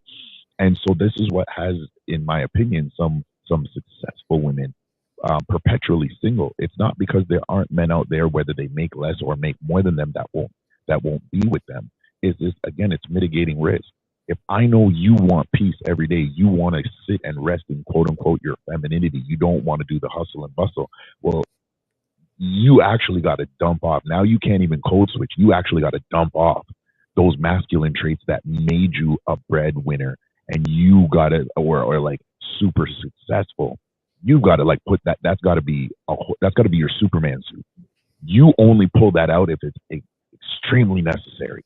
Because if you're going to be resting at home and now I'm going to save you potentially from that hustle and bustle, and you're gonna rest in your femininity and just be flowing with flowers and bees and all the birds running behind you every time I open the door. That's what I want to see you in all the time. And when I hear you speak, that's what I want to. You got to be the violin. But when you're a rock guitar, it's not gonna land well. So I don't think you would have a problem with it, but in being that, because you have a very nice Proverbs 31 aura to you, and I want to encourage you to keep resting in that. Don't change that and don't lose that.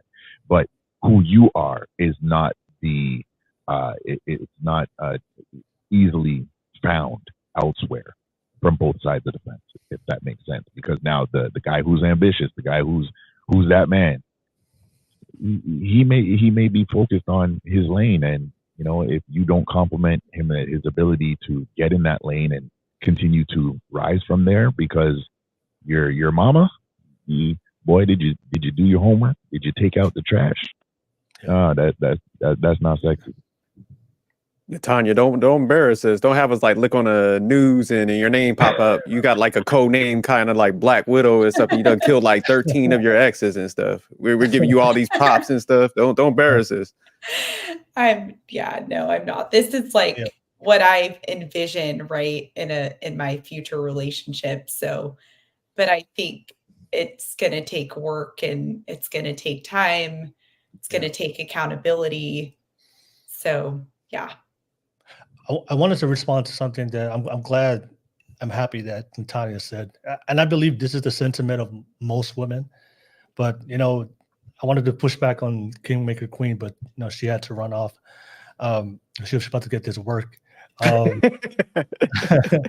But I don't believe most women want to hire a nanny to outsource that responsibility to have a stranger raise their children.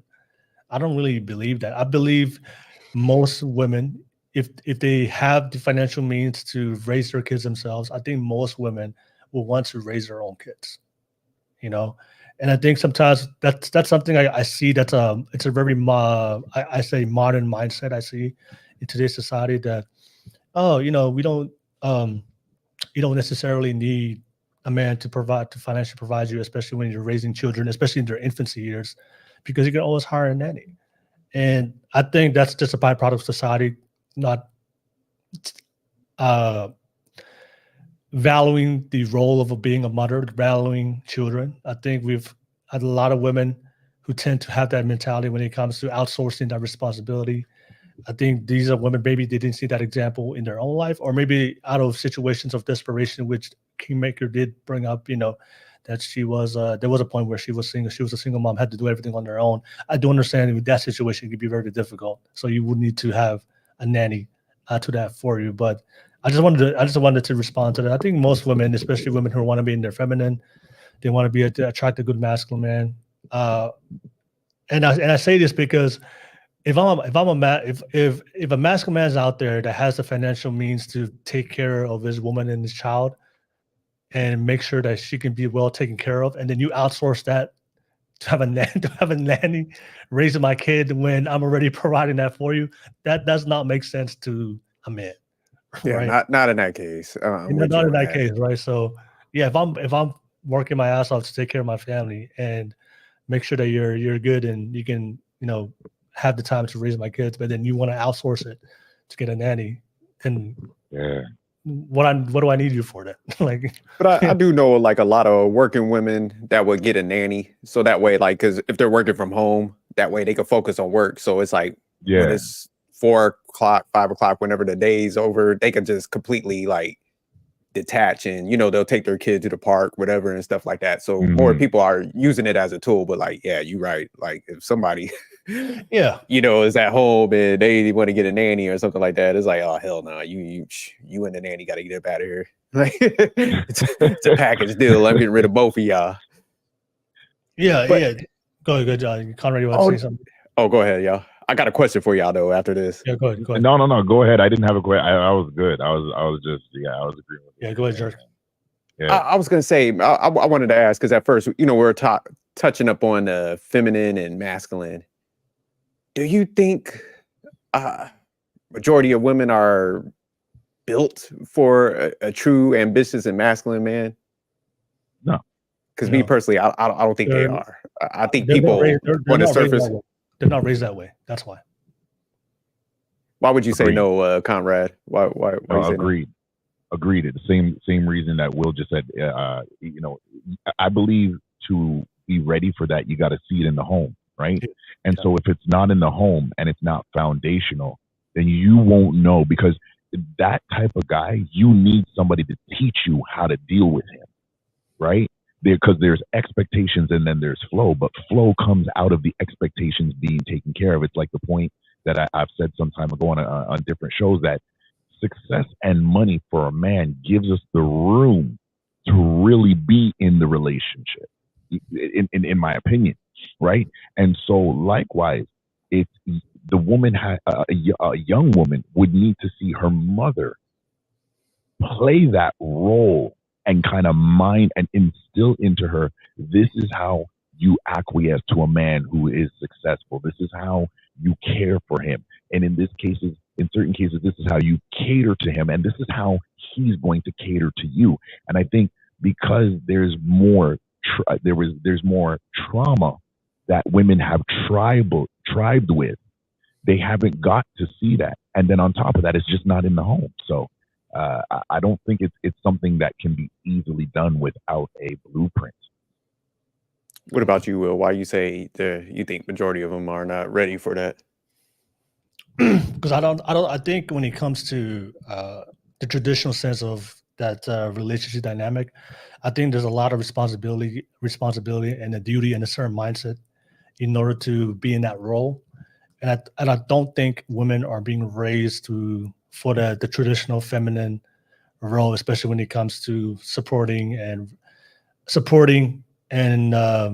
their husband, respecting their husband, and especially their responsibilities when they're raising their children. So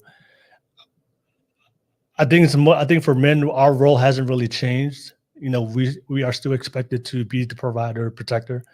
It hasn't really changed when it comes to our role. Like we are still the ones that the society and women depend on to not only build but to provide and protect. But I think this is a lot more different for women, because traditionally back in the day, they were the ones staying in the home and supporting their husband and raising the children. But now we have kind of transitions where women can work now and they can go out there and be successful and be independent.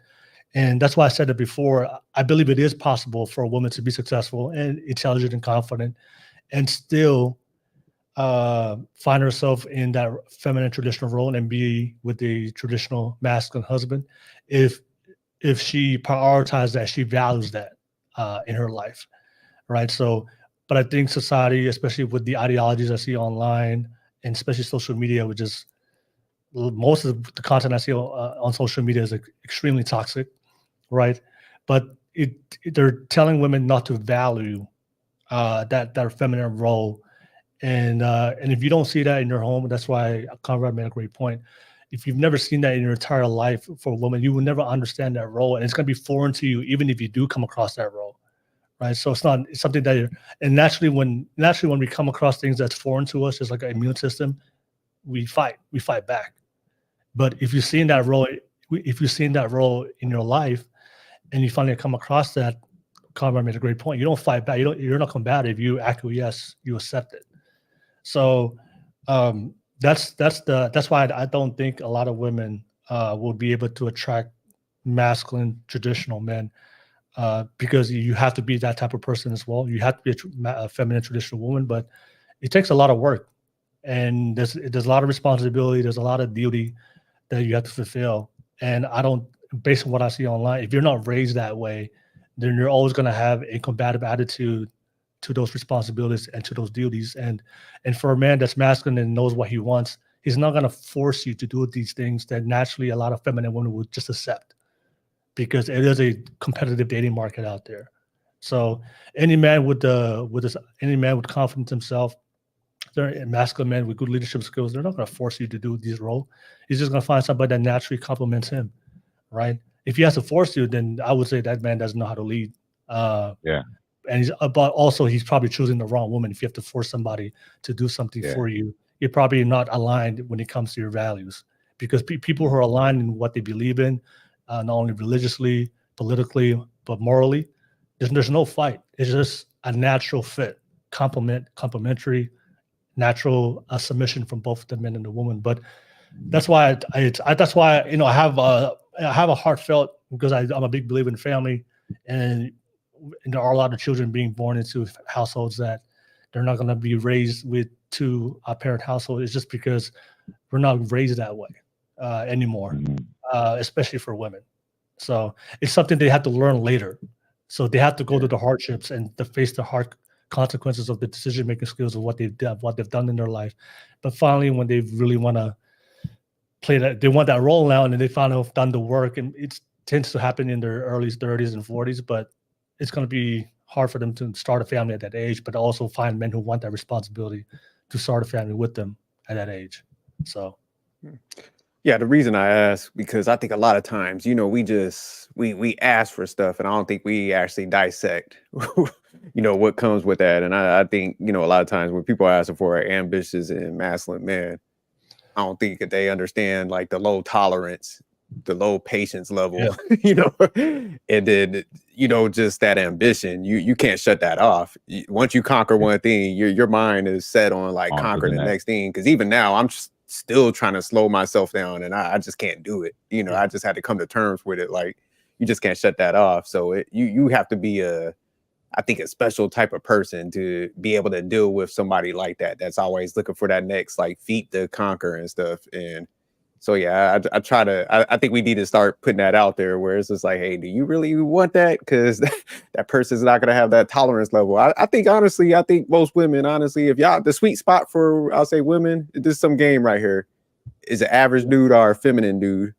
Because, I think typically they a lot of women want to get over on a guy. They always tell us, they're like, hey, I want to shit test them and stuff like that. Man, a masculine guy is not going for that stuff, and I think that's the issue. So I think people do got to sit down with themselves and be like, hey, man, like, if I want this masculine guy, like that tolerance, he's not gonna put up with a lot of bullshit. He's got that tunnel vision and he's focused on them goals, man. He's not budging off of that.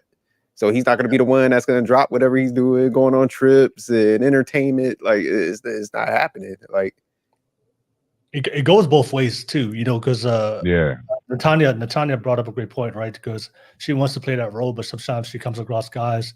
Because there's a lot of men out there who say, I want a traditional feminine woman, but they don't fulfill their traditional masculine role themselves. Right. Yeah. So it goes for both the men and the women, because a lot of guys would say, you know what, I want a submissive feminine woman, but they can't even plan a date to save their life, like Natanya said. That's a good point. So because sometimes I do see they think it's only one-sided, but it goes both ways. But Natanya, just to add on to the discussion that we were having, is that something that when it comes to that role, you said that you would love to attract a masculine man, being your feminine, being yourself, your softness, and to do the things that like being creative, the things that you would love to do, and then also just spending time more with your children. Is that something that you were raised to value and prioritize? And I know you said that you were very focused on your career, but did you have the people in your life at that moment of time? Was there more people just telling you work, or were there other people in your life trying to tell you, hey, I know you're very busy right now, but maybe you should prioritize relationships? I don't know if that's a close member of your family, maybe your parents. I don't know your situation, but were there people in your life trying to give you because I know society, that's the messaging a lot of women have, work. But were there other influences in your life that they were telling you, take some time to find a good, strong man at this point in your life. Don't wait till later, but maybe you just kind of ignore them. Like, did you hear that messaging or that influence too as well? Yeah, definitely. I mean, I remember in my mid-20s, I just remember people being like, oh, because I'm Middle Eastern. So if you're not married by the time you're like 25, they're just like, they're urging you, they're like, okay, that's it. You got to your get life married. Is over. Your life is over. You have to have kids. It's kind of like the cultural thing. But I mean, I did want a relationship at the time, but I just could not find a guy that was like serious about me. So I would just end it, and I just didn't really come across the right fit. But I also was really afraid of because I've always dated to marry someone, which I know could be like, that's also really serious too. Like I'd never really wanted to date someone just, to have fun or a relationship, or whatever. So I just feel like when you're dating to marry, things are more serious. There's more expectations. People have different intentions sometimes. And then it's hard. Like at that age, I was 25, but then I was like, I don't even think I'm ready to be married right now. Like I was so young and just, I felt like I was still immature too. So I just feel like when people were urging me to get married, I wasn't ready for marriage either. Like I was ready for a relationship and something serious leading to marriage. But then I would think of like being married and I'm like, that's a scary thought, like I want to make sure it's with the right person. I only want to do it once. So I have a genuine question for you, Natanya. If you don't mind me asking. Yep. So, because I've heard that from a lot of women, they would say, it was hard for me to find the man they want. All right. Now looking back at that time, did you have a type? Because this is just my, perspective. I think for every woman, I think there's always a guy out there in your life. I think there's always a guy out there. I mean, you're single, you're attractive, you're confident, successful, intelligent.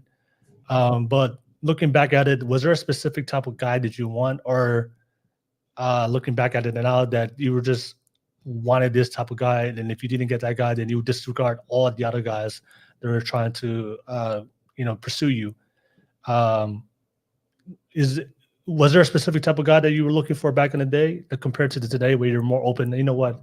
I'm willing to date, open up my dating pool to a lot of the men out there to increase my chances. But sometimes when I do hear a lot of women, especially women that I see that they're still attractive themselves, and they say, I can't find a guy.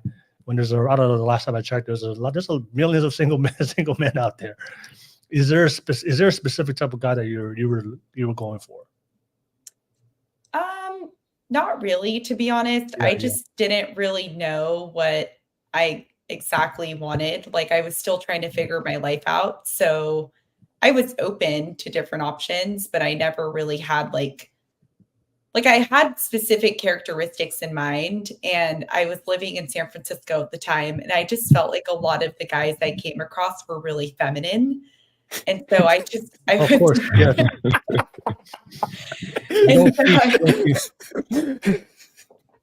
That's true. That's and I don't know. It all made sense when she said that.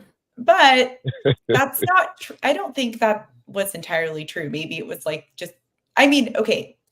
I don't want to categorize everyone in that city as being. Let's go in. Let's go in, Natanya. Natanya, I'll die on that hill with you, Natanya. I support you. Okay, I live here too. There's a lot of feminine men out here. So yeah, I didn't really have a specific type, but then again, I was definitely, now that I've grown, I've worked on myself. I know exactly what I want, whereas before I was just pretty lost. Okay. So Natanya, back then, would you say you were a little picky? Could you say that? Just looking back. Yeah, absolutely. Okay. I was picky. Okay. Just break down, if you don't mind, break down your ideal guy for us right now. Like height, income, like looks or characteristics, or both, all of this. So let's start with the simple one, because we have to keep it honest.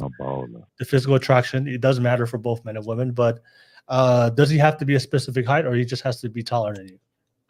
Honestly, I was thinking about that today, and that's something that is no. As long as he's taller than me, I really don't care. I'm 5'2", so. That's a beautiful height. That is a wonderful height. You need somebody who's at least 6 foot. That is a wonderful experience. No. Okay, so 5'3" and above. No, the height, tall guys are way more attractive. That's the truth. But I can work with someone as long as they're taller than me. That's number one. But number two, personality is very important. Like if I'm talking to someone, they don't make me laugh, or the conversation's just boring, like we don't really connect like on a deep topic, then I'm just not very interested in them, because I feel like I won't be able to come home to that person and talk to them for hours, or like be on the phone with them for hours, or like even go on a walk with them. I just want the conversation to like flow. I want us to click. So that's important. And then I would say someone who's physically fit, because I take care of myself. So it's really important when to me, it's really attractive when I see a guy taking care of himself, going to the gym, or maybe he's into a sport or something like that. Like I just started playing tennis, so maybe he likes to play tennis like me. I don't know. But just being into sport or just something to keep fit is also important. And then just someone who's like kind and, I don't like the guys who are really hard to read, or the guys who are like just kind of rough, someone who's kind is important too. When it comes to his financial ability to provide for you, can he be a blue collar worker with a fixed income, but he makes a good income, but it's fixed. Like, he's just probably going to make similar to that money for the next 10, 15, 20 years, but that's more than enough money to be able to just sustain you, the kids, and the family. But he just works a regular blue collar job, but it's enough for you and the family. Or do you need him to constantly grow financially, more of a entrepreneur type guy? And let's put a dollar amount on that. $68,438.56. Round that. So you live in Ukiah. So because you want to be that's your goal, right? Your goal is to be a stay-at-home mom, and you want to have, how many kids do you want in the future, Natanya? I would like 2 kids. So 2 kids. All right, so it's going to be a family of 4. Okay, boy and girl. What is it? I said boy and a girl. I want boys. Oh, okay. So 2 boys. All right, so that food bill is definitely going to go up. Okay. That food bill. Food and electricity right there. She's Middle Eastern, so they make some good food. Okay, so yeah, so a family of 4. So how much money does that man need to earn for you to live comfortably? And that's an income that he can sustain probably for the rest of his life, because there's a lot of men out there who just have regular jobs, but there are a lot of guys who are high earners, but it's going to be fixed. It's going to be fixed.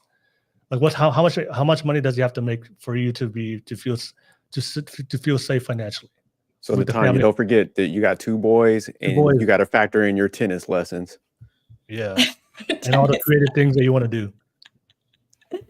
Honestly, that's a really hard question, but he'd probably have to be making like 3-digit or triple digits, especially in the state of California, because I feel like it's so expensive here. And it puts pressure on a lot of men and women. That's why, like, it's just hustle culture, right? Like, so I feel like almost you would have to, if you want to live comfortably, your man has to make a lot of money. Triple digits apparently doesn't even cut it here. Like 300 grand or something is, I don't know. That Wait, you said 300 grand? That's what he has to make? No, that isn't. But I was talking to, or I was talking to some friends. We were talking to couples who make that much and they have a kid, and like that's even hard to sustain a family. But if you can do it, then you could do it. So I don't really know how to answer your question, because I would need to do more research on that. But I feel like he would need to be making in the triple digits. Range to support us. 6 figures. Okay, 6 figures. Exactly. That's what I mean. But the exact amount, I really don't know, because I've. Okay. So if you found a man that was 5'3", 6 figures, masculine, provider, protector, loves you, very out. He loves to be in outdoors, like to do things outside. He's fit. He's in shape, and of course, do you prefer older men, a little bit older than you, or younger? Definitely older. I just feel like if a man is older, he can teach you more, like he has more experience that he can like Okay. lead you with. Yeah. Like life experience, I mean, Yeah. so I think that's important. But if he not like not a lot older, Like how older? How many years older can you do? Would you be able to date 10 years older than you, 15? I would like my cutoff would be 10. Okay. So I just want to, I'm just having this conversation so we can, so Natanya and especially a lot of women out there who are successful in the situation to understand their dating market. So I want to pass it to Conrad and Jurek if you want to give some feedback to her. So a guy that's in his from 30s, in his 30s, making 100K, 5'3" and above, and fit, fit in shape, masculine, and hey, Joy. Hi. What's going on, Joy? Thank you for jumping on, Hey, Joy. Joy. Good to see you. But yeah, so that I just described that. So that man with those qualities and traits, I want to pass it back to Jurek and Conrad.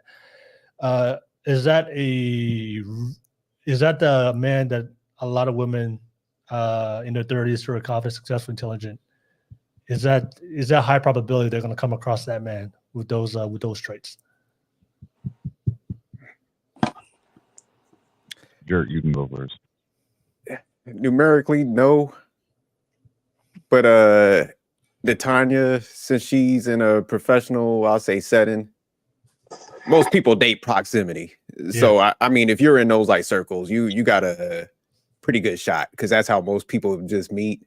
I think what happens a lot where people might not be in those professional settings, so they want those type of people, but they don't really come across them. So it wouldn't be too rare for her, but for the most part, numerically, yeah, it's tough.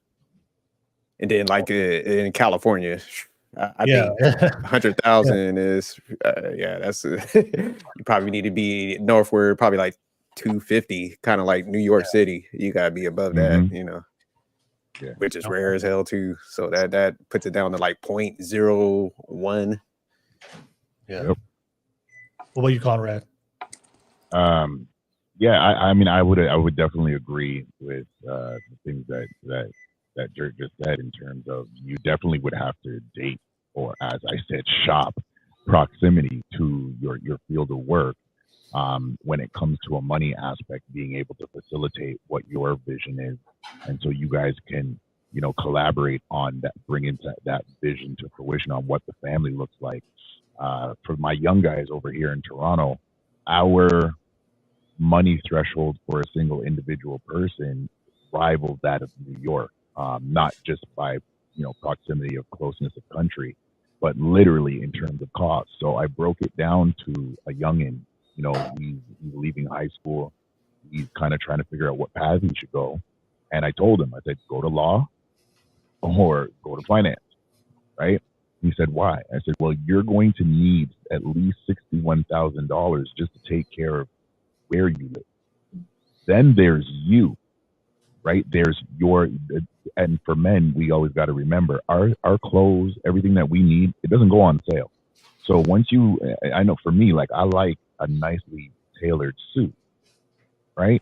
And I know buying that suit, the clothes I wear, the places I like to go to, the places I like to eat, sometimes they scare my wife. So I've curtailed that back until, we can get back to doing that on a regular. But as a single person, you need at least after taxes $150,000. And that's to live just comfortably by yourself. You're adding a person on and you're adding kids on, you got to double that.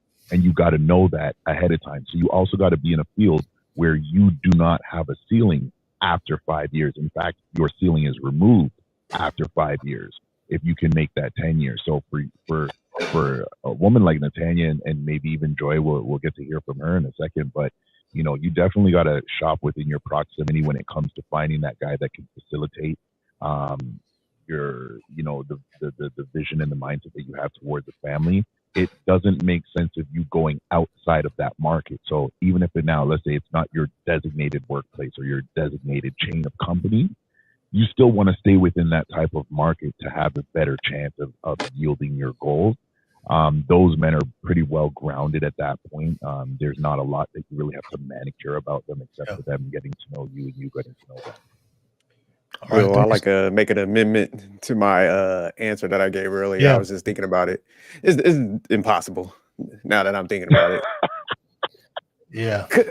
Because, like I was just listening, the humor, working out, and making money. Yeah. Typically people can't pull off all of that together. Yeah. You might get like a successful guy with the money, but he's probably a little bit corny. You know what I'm saying? He don't got the humor. Or he's probably not working out the most, but to tie all that together, yeah, fuck that. That's a unicorn. Yeah. I mean, sorry, one more thing. There you go.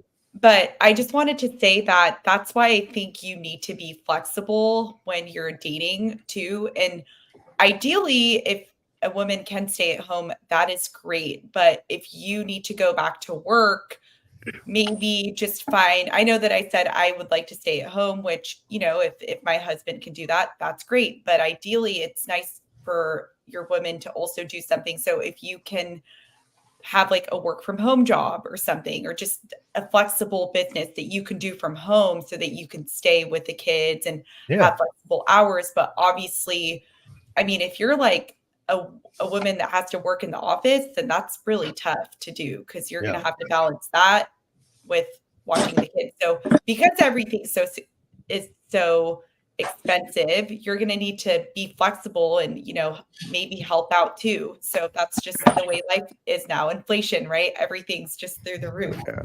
Yeah. Before I pass it to Joy, I do agree with the fellas. It is really hard. If that's the man that your ideal man, Tanya, it's going to be very difficult to find that man. But I believe for both men and women, we're more flexible when we're younger. I believe that as we get older, for both men and women, we're very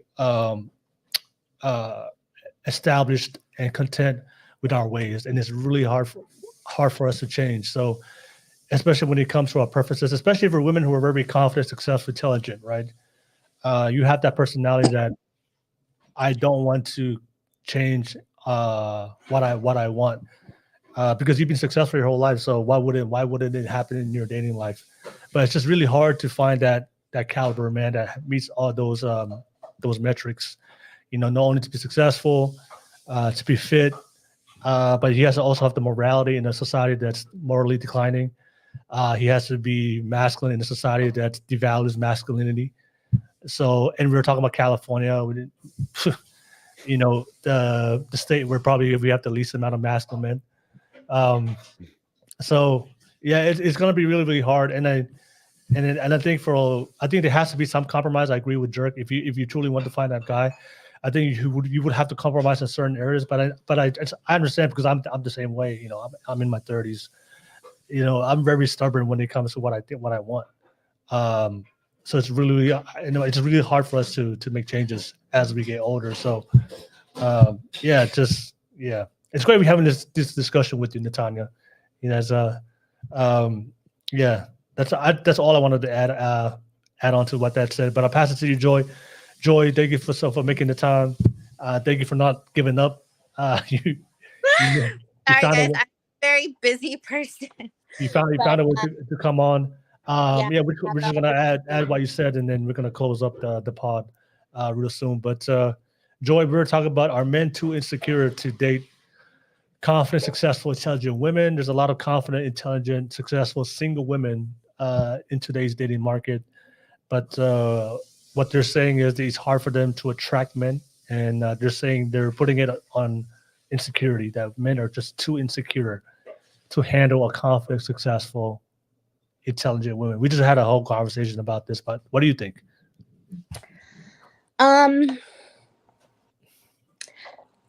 So my experiences with men so far, now I'm 34, so I would say I'm in my mid-30s, but I don't think I've come across a man that's insecure.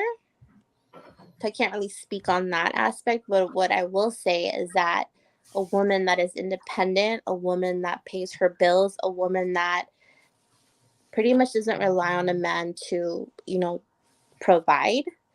Our the way we handle a relationship is way different than someone that is going to be reliable on a man, for certain things, right? Because I don't need you, I want you, right? That's how I see it, right? Now I would say I am pretty independent now. So when I look for a man, it's also more like, I've not run into the situations of a guy being insecure, but I have gotten the guy that wants me as the independent woman to kind of provide. And that part I don't understand. Like, okay, you want me to like pay for half the bill, or you want me to pay for this and that, I don't really agree with that either, you know. But it's I have never met a guy that's insecure. So I can't really touch base on that. I don't know. I don't know if I'm answering that correctly, but yeah, I mean, us women are a little bit more conscious. I feel like when you're independent, you're a little bit more conscious of, who you invest your time with, because yeah, I am very busy. I work full time. I have one child. I go to nursing school. I do not have time to waste. If I am interested in somebody, my investment is really sincere, and I hope that that is reciprocated. But again, it's not because I need you, it's because I want you, Haven't met an insecure man, like I said, but I've definitely met some men out there that want to play, and it's funny to say this, but kind of like the female role. Like they want to be the girl in the relationship. I'm like, that does not exist. I'm sorry. Yes, I am independent, but let me tell you, I'm old school. I think a man should still court. I think a man should still pay the first few dates. And then once you get into that established relationship, an independent woman it wouldn't hurt us to pay the bill here and there. It wouldn't hurt us to, give them that same treatment here and there. That's just how I see it. Okay. Just a quick question I want to ask. I know Conrad, when you wanted to say something. I've heard this from women. They would tell men, I don't need you, but I want you. I just never understood what that meant. Well, yeah, I mean, for me, the last 2 years I've grown, into my independence. So basically I was in 2 serious relationships before. So what ended up happening in those relationships is they were more of the providers and I was more of the stay-at-home, mom. But since being single the last, 2 years, I'm sorry, I've learned that, being independent, how that works financially, being a single mom, that alone is a lot of work. Yeah. Going back to school, trying to just get further into my career. So now, I feel like my self-value is just like higher, right? So when I meet a man and I'm like, I want to get to know you, I want you to be a part of my life. I want you to be a part of my agenda. I want to put you in, the days that I have free. Like I want to do things with you. That's what I mean by I want. I want that person to be a part of my life. Okay. But I don't really need you to be in my life in a sense where it's like, am I asking him to provide for me? Am I asking him to take care of my child? Am I asking, because reality, I don't need those things to be fulfilled. I want some companionship.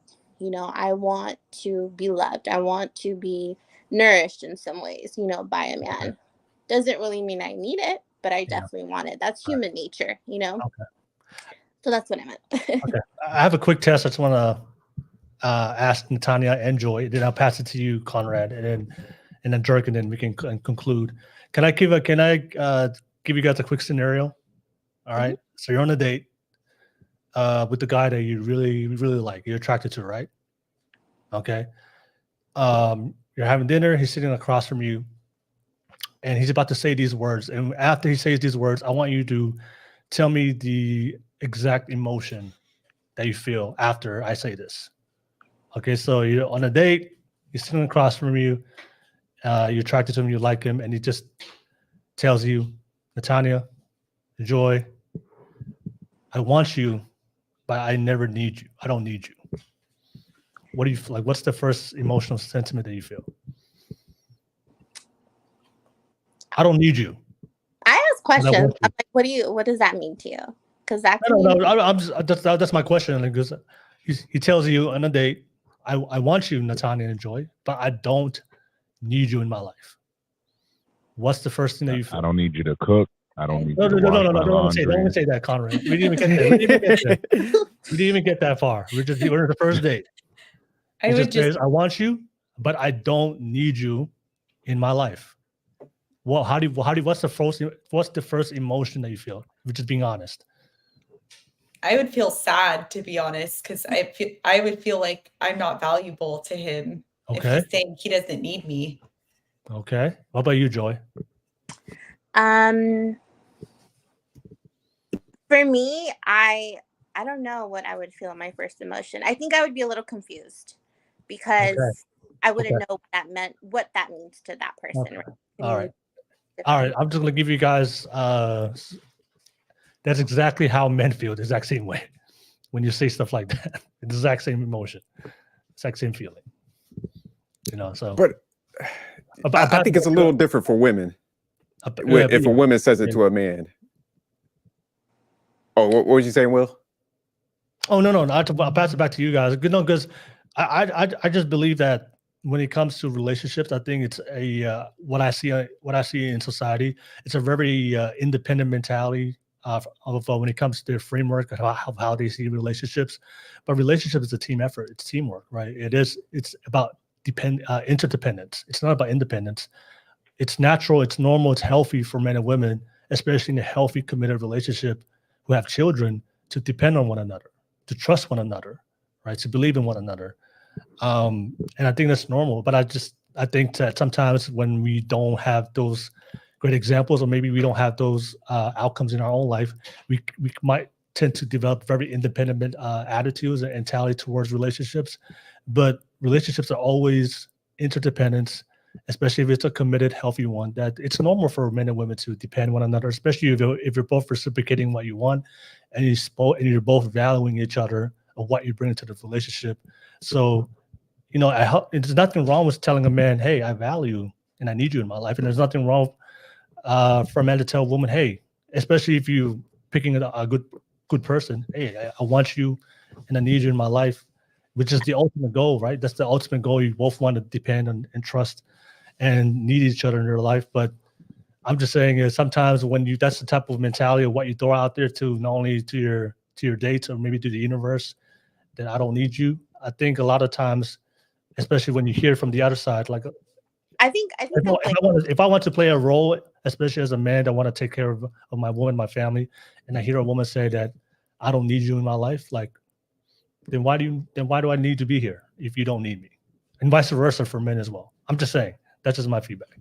No, but real quick, I think it's different, and I think sometimes people misread this because I think if somebody, just has their stuff together, what they're just pretty much saying is like, I don't need you for like necessity or convenience.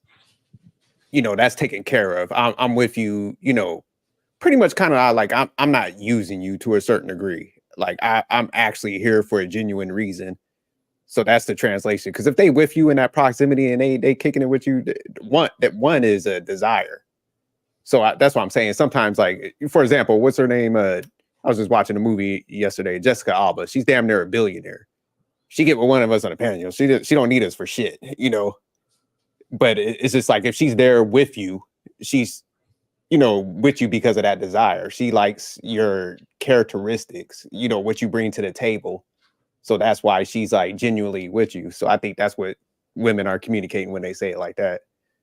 Okay, then just point out, like I agree with you, Jerk, but I think if you there are specific things that you don't want and don't need, then yeah. But if you tell an entire person, I don't need you, that's the word. I'm gonna make sure you don't need me. I'm gonna make. There's no context of what you're. But you see what I'm saying? We know how picky they are, so she wouldn't even be in that your presence. You know what I'm saying? That's what I'm saying. If she's kicking it with you, she already like I'm attracted to you. You got the humor.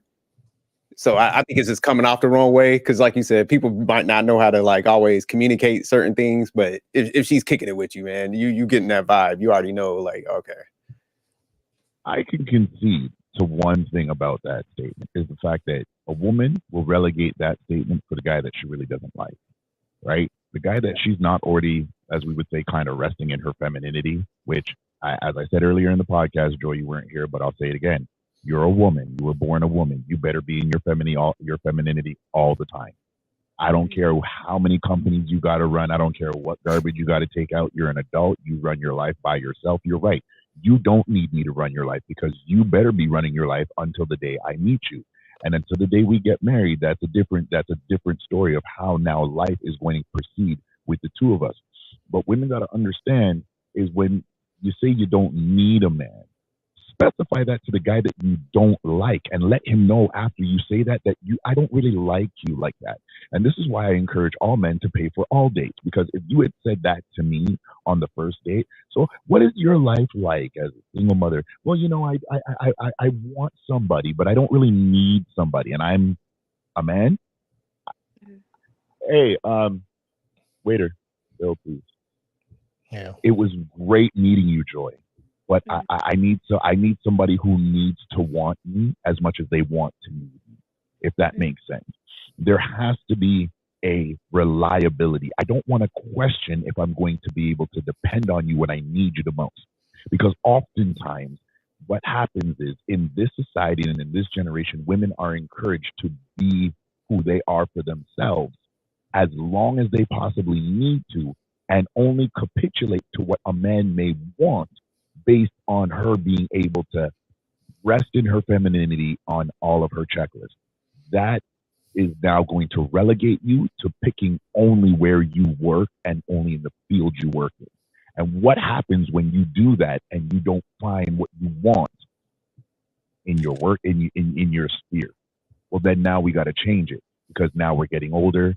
And in terms of life, we don't have the support system that we're going to need as we're getting older.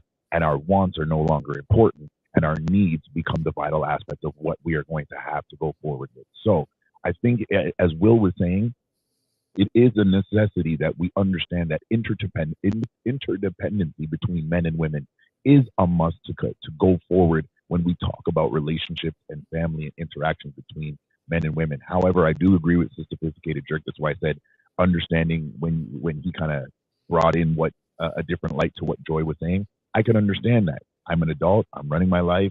You know, I don't need you to run my life for me. Like, I'm good. Like, I got it together. As I said before, though, with the confident, successful woman, I expect you to do that. That's why we're talking, right? So you don't need to run me your resume. You should have been doing that already. Okay. Joy, Natana, did you want to respond before we conclude to that discussion? So I think I said that in a very cold manner. I've never been on a date and told a man that. No, I would hope not. Or not. Yeah. But just and also to just piggyback off what I said is like it also comes with a person and a person that comes from codependency. I very much was like that before, and I'm not like that anymore. So what I'm trying to say is I will not be codependent on a man. I'm very much okay with solitude. I've grown in that. And for me, that's kind of what I meant is when I said, I don't need you like to fulfill my happiness. I'm happy on my own. Yeah. Physically, yeah, I would love to find a man that helps me, with my kid, when I'm tired, help me cook, things like that. Of course. But what I meant more so is just like my emotions, I've learned to be alone, and I'm okay with that. And as long as I'm alone and I'm going to wait for that right person, and when that right person comes, best believe my femininity will be out there completely for that person, and they don't have to worry about that, But Yes. Joy, you sound like you looking for a chef out here. Talk about cooking and all that. No worries. Yeah. Gas mask, what's up? What's up, Gas Mask? Katie, good to have you jump on. What's going on, Katie? I'll definitely come to you guys. Hey, shout out to the Gas Mask. Finally jumping on the pod. The man, the myth, the legend. Finally come I out. was weak, my bad. Thank you for having me on. Thank you. No worries. A question I wanted to ask Joy real quick. When you said I don't want to, I want a man, but I don't need a man. When did you develop that mentality? Did you develop that on your own, or did you hear that from somewhere? So After her first $1 million. No. When did you get that statement? When did you develop that statement or that mentality? Was that something you genuinely just woke up one day and just say, you know what, I don't want a man, I need a man, or did you hear that from somewhere? No. I definitely, and like I said, it sounds cold, but it's definitely not the way it's supposed to sound, you know. And in my case, I was in a very abusive relationship about 2.5 years ago. Okay. And let me tell you, when I said I depended on this man for everything. I mean, he paid our bills, you know, he said what I could do, what I can't do. I went to therapy. Okay. I've done the work, I've healed. Now, having to go through this 1.5 years of being alone and learning how that is, like, my mentality now is I don't need a man to make me happy. I don't need a man to fill my cup because I could do that all on my own. Okay. So that mentality kind of shifted in the last, I want to say, 1.5 years. Yeah. Do you think a better way to, I mean, this is my perspective, but do you think a better way to say I just need the right man? You know, you don't need the man before. Well, it's tough out here. Sometimes you just have to stay a certain way. Right. You still need a man, right? Because you still want a relationship, you still want a man. So just say that I need a good man, right? You don't need the man that was in your previous relationship. Good man. Well, Joy just got to come at it from like, hey, look, I'm happy. I don't need nobody to fulfill my happiness. You know, come at it from that angle. Yeah. It'll sound a lot better. Yeah, because you kind of cold. I could get it, but yeah. A lot of people be like, oh shit, you know, they be like, Joy out here, like, yeah. No, I'm just a big believer that like whatever you say, your words has a way of manifesting things, especially your thoughts. So sometimes the things that you say, you just speak to life. That's usually what you focus on, and the things you focus on tend to come and attract into your life. So if you say, I don't need a man, and also for the men, a lot of men out there say, I don't need a woman, but then get surprised when that outcome really happens. So I'm just, you know, words has a powerful effect, especially not only to your behavior, but to your belief system. I'll pass it to Katie at Gas Mask, and we'll come back and we'll conclude. But Katie, thank you so much for not quitting and making the time to come on the pod. I do appreciate you, Katie. Yeah. Shout out to Katie. I was having a hard time. I know you had some issues with your devices, so I just want to hear your thoughts real quick. Is it working now? Can you hear me? Yeah, it's working. I can hear you clearly. But we're just talking about confident, successful, intelligent women. You know, women are saying that men are too insecure to date them. What's your thoughts on that, Katie? Well, I think that I think that's like an important part of it for me, at least, is to separate boys from men. Because these days now, like, boys are so, like, most of the time they're very insecure, at least in my experience. Like, always like, what are you doing? Where are you going? What's going on? Like, you can't do anything without them. Or like, at least in my past relationships, like, for like any time that I tried to do anything independently, it was like, oh, well, who are you going with? What are you doing? Like, and it's their own insecurities, and they get like put on you in a way. But I feel like when you're with a man who's secure with himself and in a healthy relationship, like, it's different, you know what I mean? Which is hard to find, and no relationship's perfect, like, obviously, and it goes both ways. I believe, like, I make a very, very, very big point to not be like that, but of course there's things that will like trigger me, and all like parts of me will come out like jealous, or like insecurities will get like hit by certain things, like, but I guess that's just part of life. But I think that it's just like both sides making a conscious effort to have trust and not breaking that trust, and then building that, building a like trusting relationship where you don't have to worry about those insecurities, or you can communicate about them or stuff like that. Okay. All right. Thank you so much, Katie, for jumping on. Thank you for your perspective. And I'll pass it to you, Gas Mask. Thank you for jumping on, brother. Good to see you. Finally, good to see you, man. Jump on the panel. But yeah, what's your thoughts on that? What's your thoughts on are men too insecure to date confident, successful, intelligent women? I think to a point, yeah. I think way too many hold on to something called tradition. I'm not in no way disparaging it, but I feel like the only reason tradition was tradition back then was because was the lack of resources, the lack of resources, for lack of a better word. But I think today, if people were to modernize their thinking and really modify those traditions and acquiesce them to what's going on today, I really think if they were to able to just like, I guess we'll modify the tradition. Today would be way more better off. I think the dating scene is wild and crazy right now because everybody is either too far left or too far right. Nobody's meeting each other in the middle anymore. For either because of one person on the internet said it or something they saw on TV, which isn't even based in reality, nor can you tell if the information you're getting from that person is vetted itself. So all in all, I think yes, but I don't think at a large margin, if that makes any sense. No, okay. You are spot on, Gas Mask. Okay. All right. Thank you so much, Gas Mask. I was getting ready to disagree with you, brother, but then you landed that. No, I think people are just unwilling to adapt, and just even when I was listening to the ladies earlier, it's funny when I listen. It's almost like y'all would rather pay like 100% versus 50, and kind of adapting your mindset to like, look, you know what, let me just get with this person and build with them, and like Gas Mask saying, adapt, and maybe I need to pivot from like the 100% traditional stuff because the economy is totally different.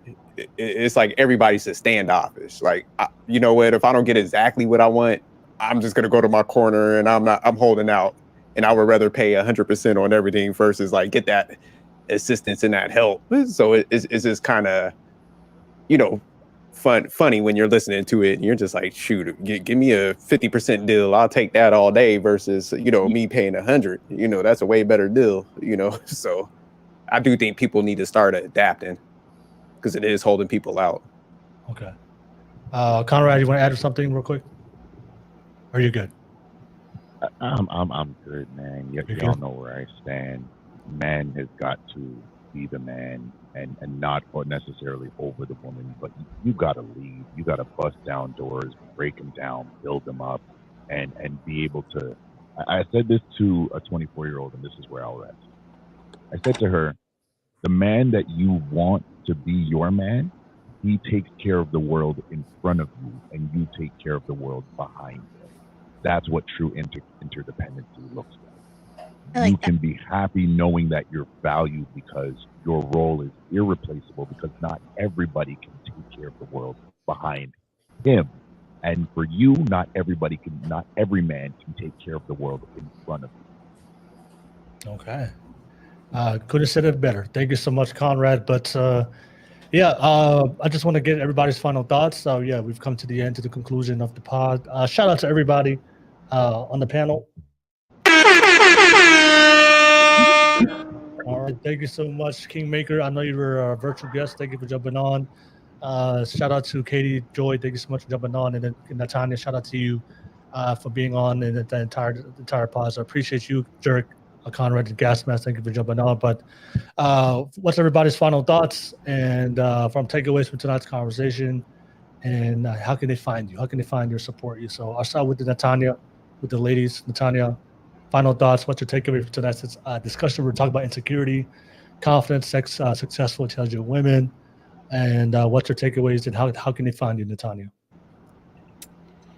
Yeah, so There's a lot of thoughts I have, to be honest. We've really like uncovered a lot of important topics, but I would just say, if you're like, my advice to anyone, like, don't jump into relationships, work on yourself. If you're single, heal yourself, and like really just be intentional with dating. Like, why are you dating? What is the purpose of your, of dating?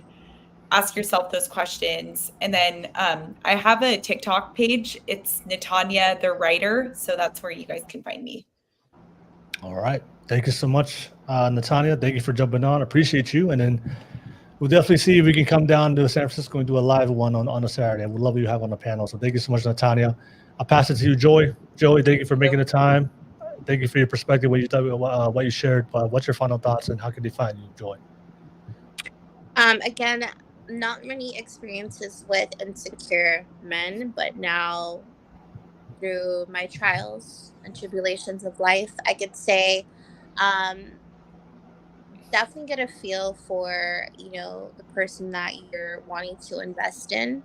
I personally would not date somebody that's insecure.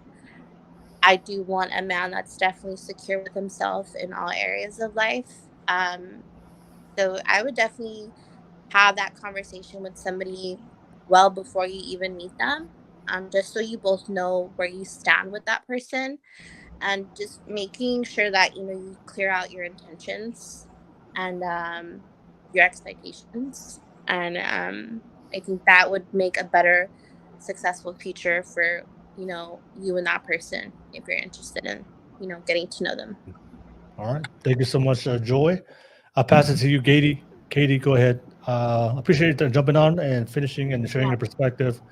What do you want to share and how people can find you, Katie? Thank you for having me. I appreciate it. My Instagram is at Hurricane Katie with 3 E's, 2 E's, 3 E's. Double check. But I did like everything that I heard. I'm so sorry that I was late.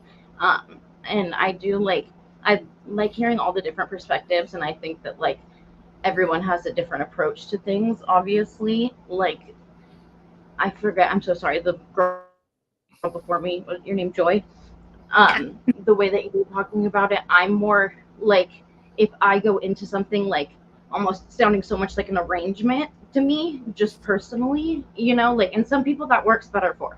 Some people it doesn't. Me, it just gives me anxiety and like makes me feel like I'm putting all these expectations on something, and then I'm disappointed or let down, or I feel like I need to like be this idea of whatever I feel like someone wants or whatever, when I'm getting to like in like setting hopes before like getting involved or whatever. But I think that it's just to each their own too. Everybody has their own experience. Everyone, like, people can come into a relationship completely confident and secure, and things can happen that trigger insecurities. And like sometimes it's not even just an insecurity that's like, it could be just certain little things that like something that I'm doing that's making someone feel insecure, or like I have to look at my own part in it too.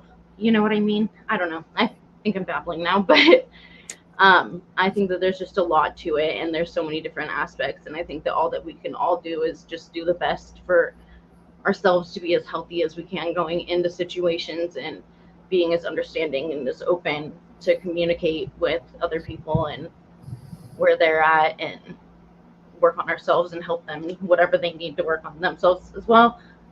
But yeah, thank you for having me. I really appreciate it. Sorry again that I was so late. But no worries, Katie. Thank you so much. I appreciate you for jumping on, and thank you for making the effort. Thank you so much. I'll pass it to the fellas. Start with the jerk final thoughts, and how can they find you, jerk? Did Natanya already go? Yes. Yeah, she was. was. Oh, okay, my bad. I just didn't know. All right, I'm a sophisticated jerk. Thanks again, Will. Man, great panel. I think everybody was dope. I do love hearing all the different perspectives. So you do a great job bringing, different people in here. Very respectful conversation. So man, I love having these with everybody. And you got our homie Gas Mask up here. So that was definitely a surprise and stuff. Glad he made it up here. But one thing I would say, you can catch me on the Manic Sophistication channel. I put it in a private chat. And then also on Thursdays, I rock out with Will over here on the Masculine Mindset. So, we have like different discussions. Women could, pull up on their asses, different things. So we try to make it interactive and stuff and have great conversations over here. Conrad pulls up too. So check us out on Thursdays. One thing I'll just say to women, one thing men are looking for is balance. And with that being said, we need to balance them damn bills so y'all can pay half of them. Drizzle. Drizzle.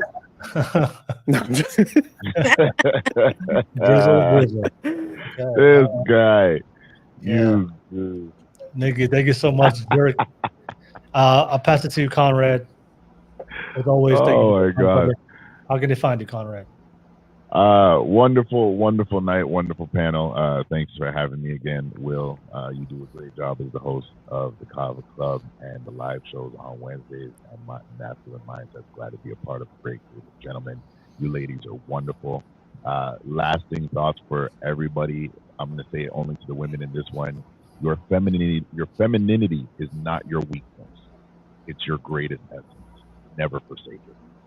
I go live, well, especially as of August, I'll be going live every Friday, but you can find me Fridays on Instagram, YouTube, Facebook. It's at @TheRealReal_SDE. Follow me. For those that are on the panel, it should be in the back chat. Follow up. I'll definitely follow you back, and I hope to connect with you guys in the future. All right. Thank you so much, Conrad. And then Gas Mask, if you're still there. Final what's thought? up? Sorry. Yeah, thank you for jumping on. Appreciate you, man. It's good to finally see people that are on the live chat come on and be part of the panel. So thank you so much. Shout out to you. But final thoughts, how can they find you, Gas Mask? No problem. Thank you for having me. I know I was late and all, but I'll try to make it earlier next time. What's up, everybody? My name is Gas Mask. I am the host of the Gorilla Show, where we either go real or we go home. Right now, I haven't been holding no live streams at all. Right now, I'm just flowing through what this, that, and the third. But y'all can find me right here at my name at the bottom. I'm only on IG and YouTube, so it's the same tag for both. So my final thoughts, I'd say, I think people should just stop using whether this or that to get themselves out there, whether they're insecure about something or they're scared of rejection. They should just either just let themselves fail at whatever they're doing and just learn from it. Not to give up on love. Don't let your wife stop you from finding your soulmate. Thank you. Okay. Did you say wife? Yeah, don't let your wife stop you from finding your soulmate. Don't let your wife stop you from finding your soulmate. He came up with guns blazing. Okay. All right, Did I hear that? Yeah, I thought I was like that was a connection. He said wife. Don't let your wife stop you from finding your soulmate. Okay. Never give up on love. All right. I'm gonna tell my wife that as soon as we get off. Yeah, to the married men, Jerk and Conrad, can you tell that to your wife and let me know the feedback? Listen, if you see me tomorrow night on Masculine Mindset and half my face is black, like Gas Mask Hood, you know exactly what happened. Wear a helmet. Call the police. Yeah. Thank you. I appreciate everybody on the panel. Thank you so much. Open conversations. We agree to certain things, we disagree, but I appreciate the respect everybody brought to the conversation and to try to figure out solutions for a lot of the things that we experience, a lot of men and women are experiencing online. So I appreciate the conversation. And everybody on the live chat, Phil, Menelik, Congo English, a lot of you guys, PAF, thank you for jumping on at the end. Underground Roads, a lot of you guys watch the entire stream, so I do appreciate you guys. We do this every single Wednesday. We have a hot topic, and we always have a panel, and we have a discussion. So just let everybody know, next week I'll be having a political one. I try to throw some politics in there, something that's going on right now in the country. So next week we're going to have a political discussion, and then we're going to go back to the dating and relationships. So please support everybody on the panel. Everybody. Is that on Wednesday? Next Wednesday. Okay. No, I'm definitely gonna reach out to you, Jerk. Yeah, I mean, we're gonna make it happen on the next one. On the next Wednesday one. You gotta get Dame. Dame with the stats. I'm gonna get Dame and everybody. All right, but thank you so much for making the time. But everybody, fellas, ladies, everybody, have a great night. Thank you so much. Peace. All right, peace. Salute. Peace, y'all. Thank you. Bye.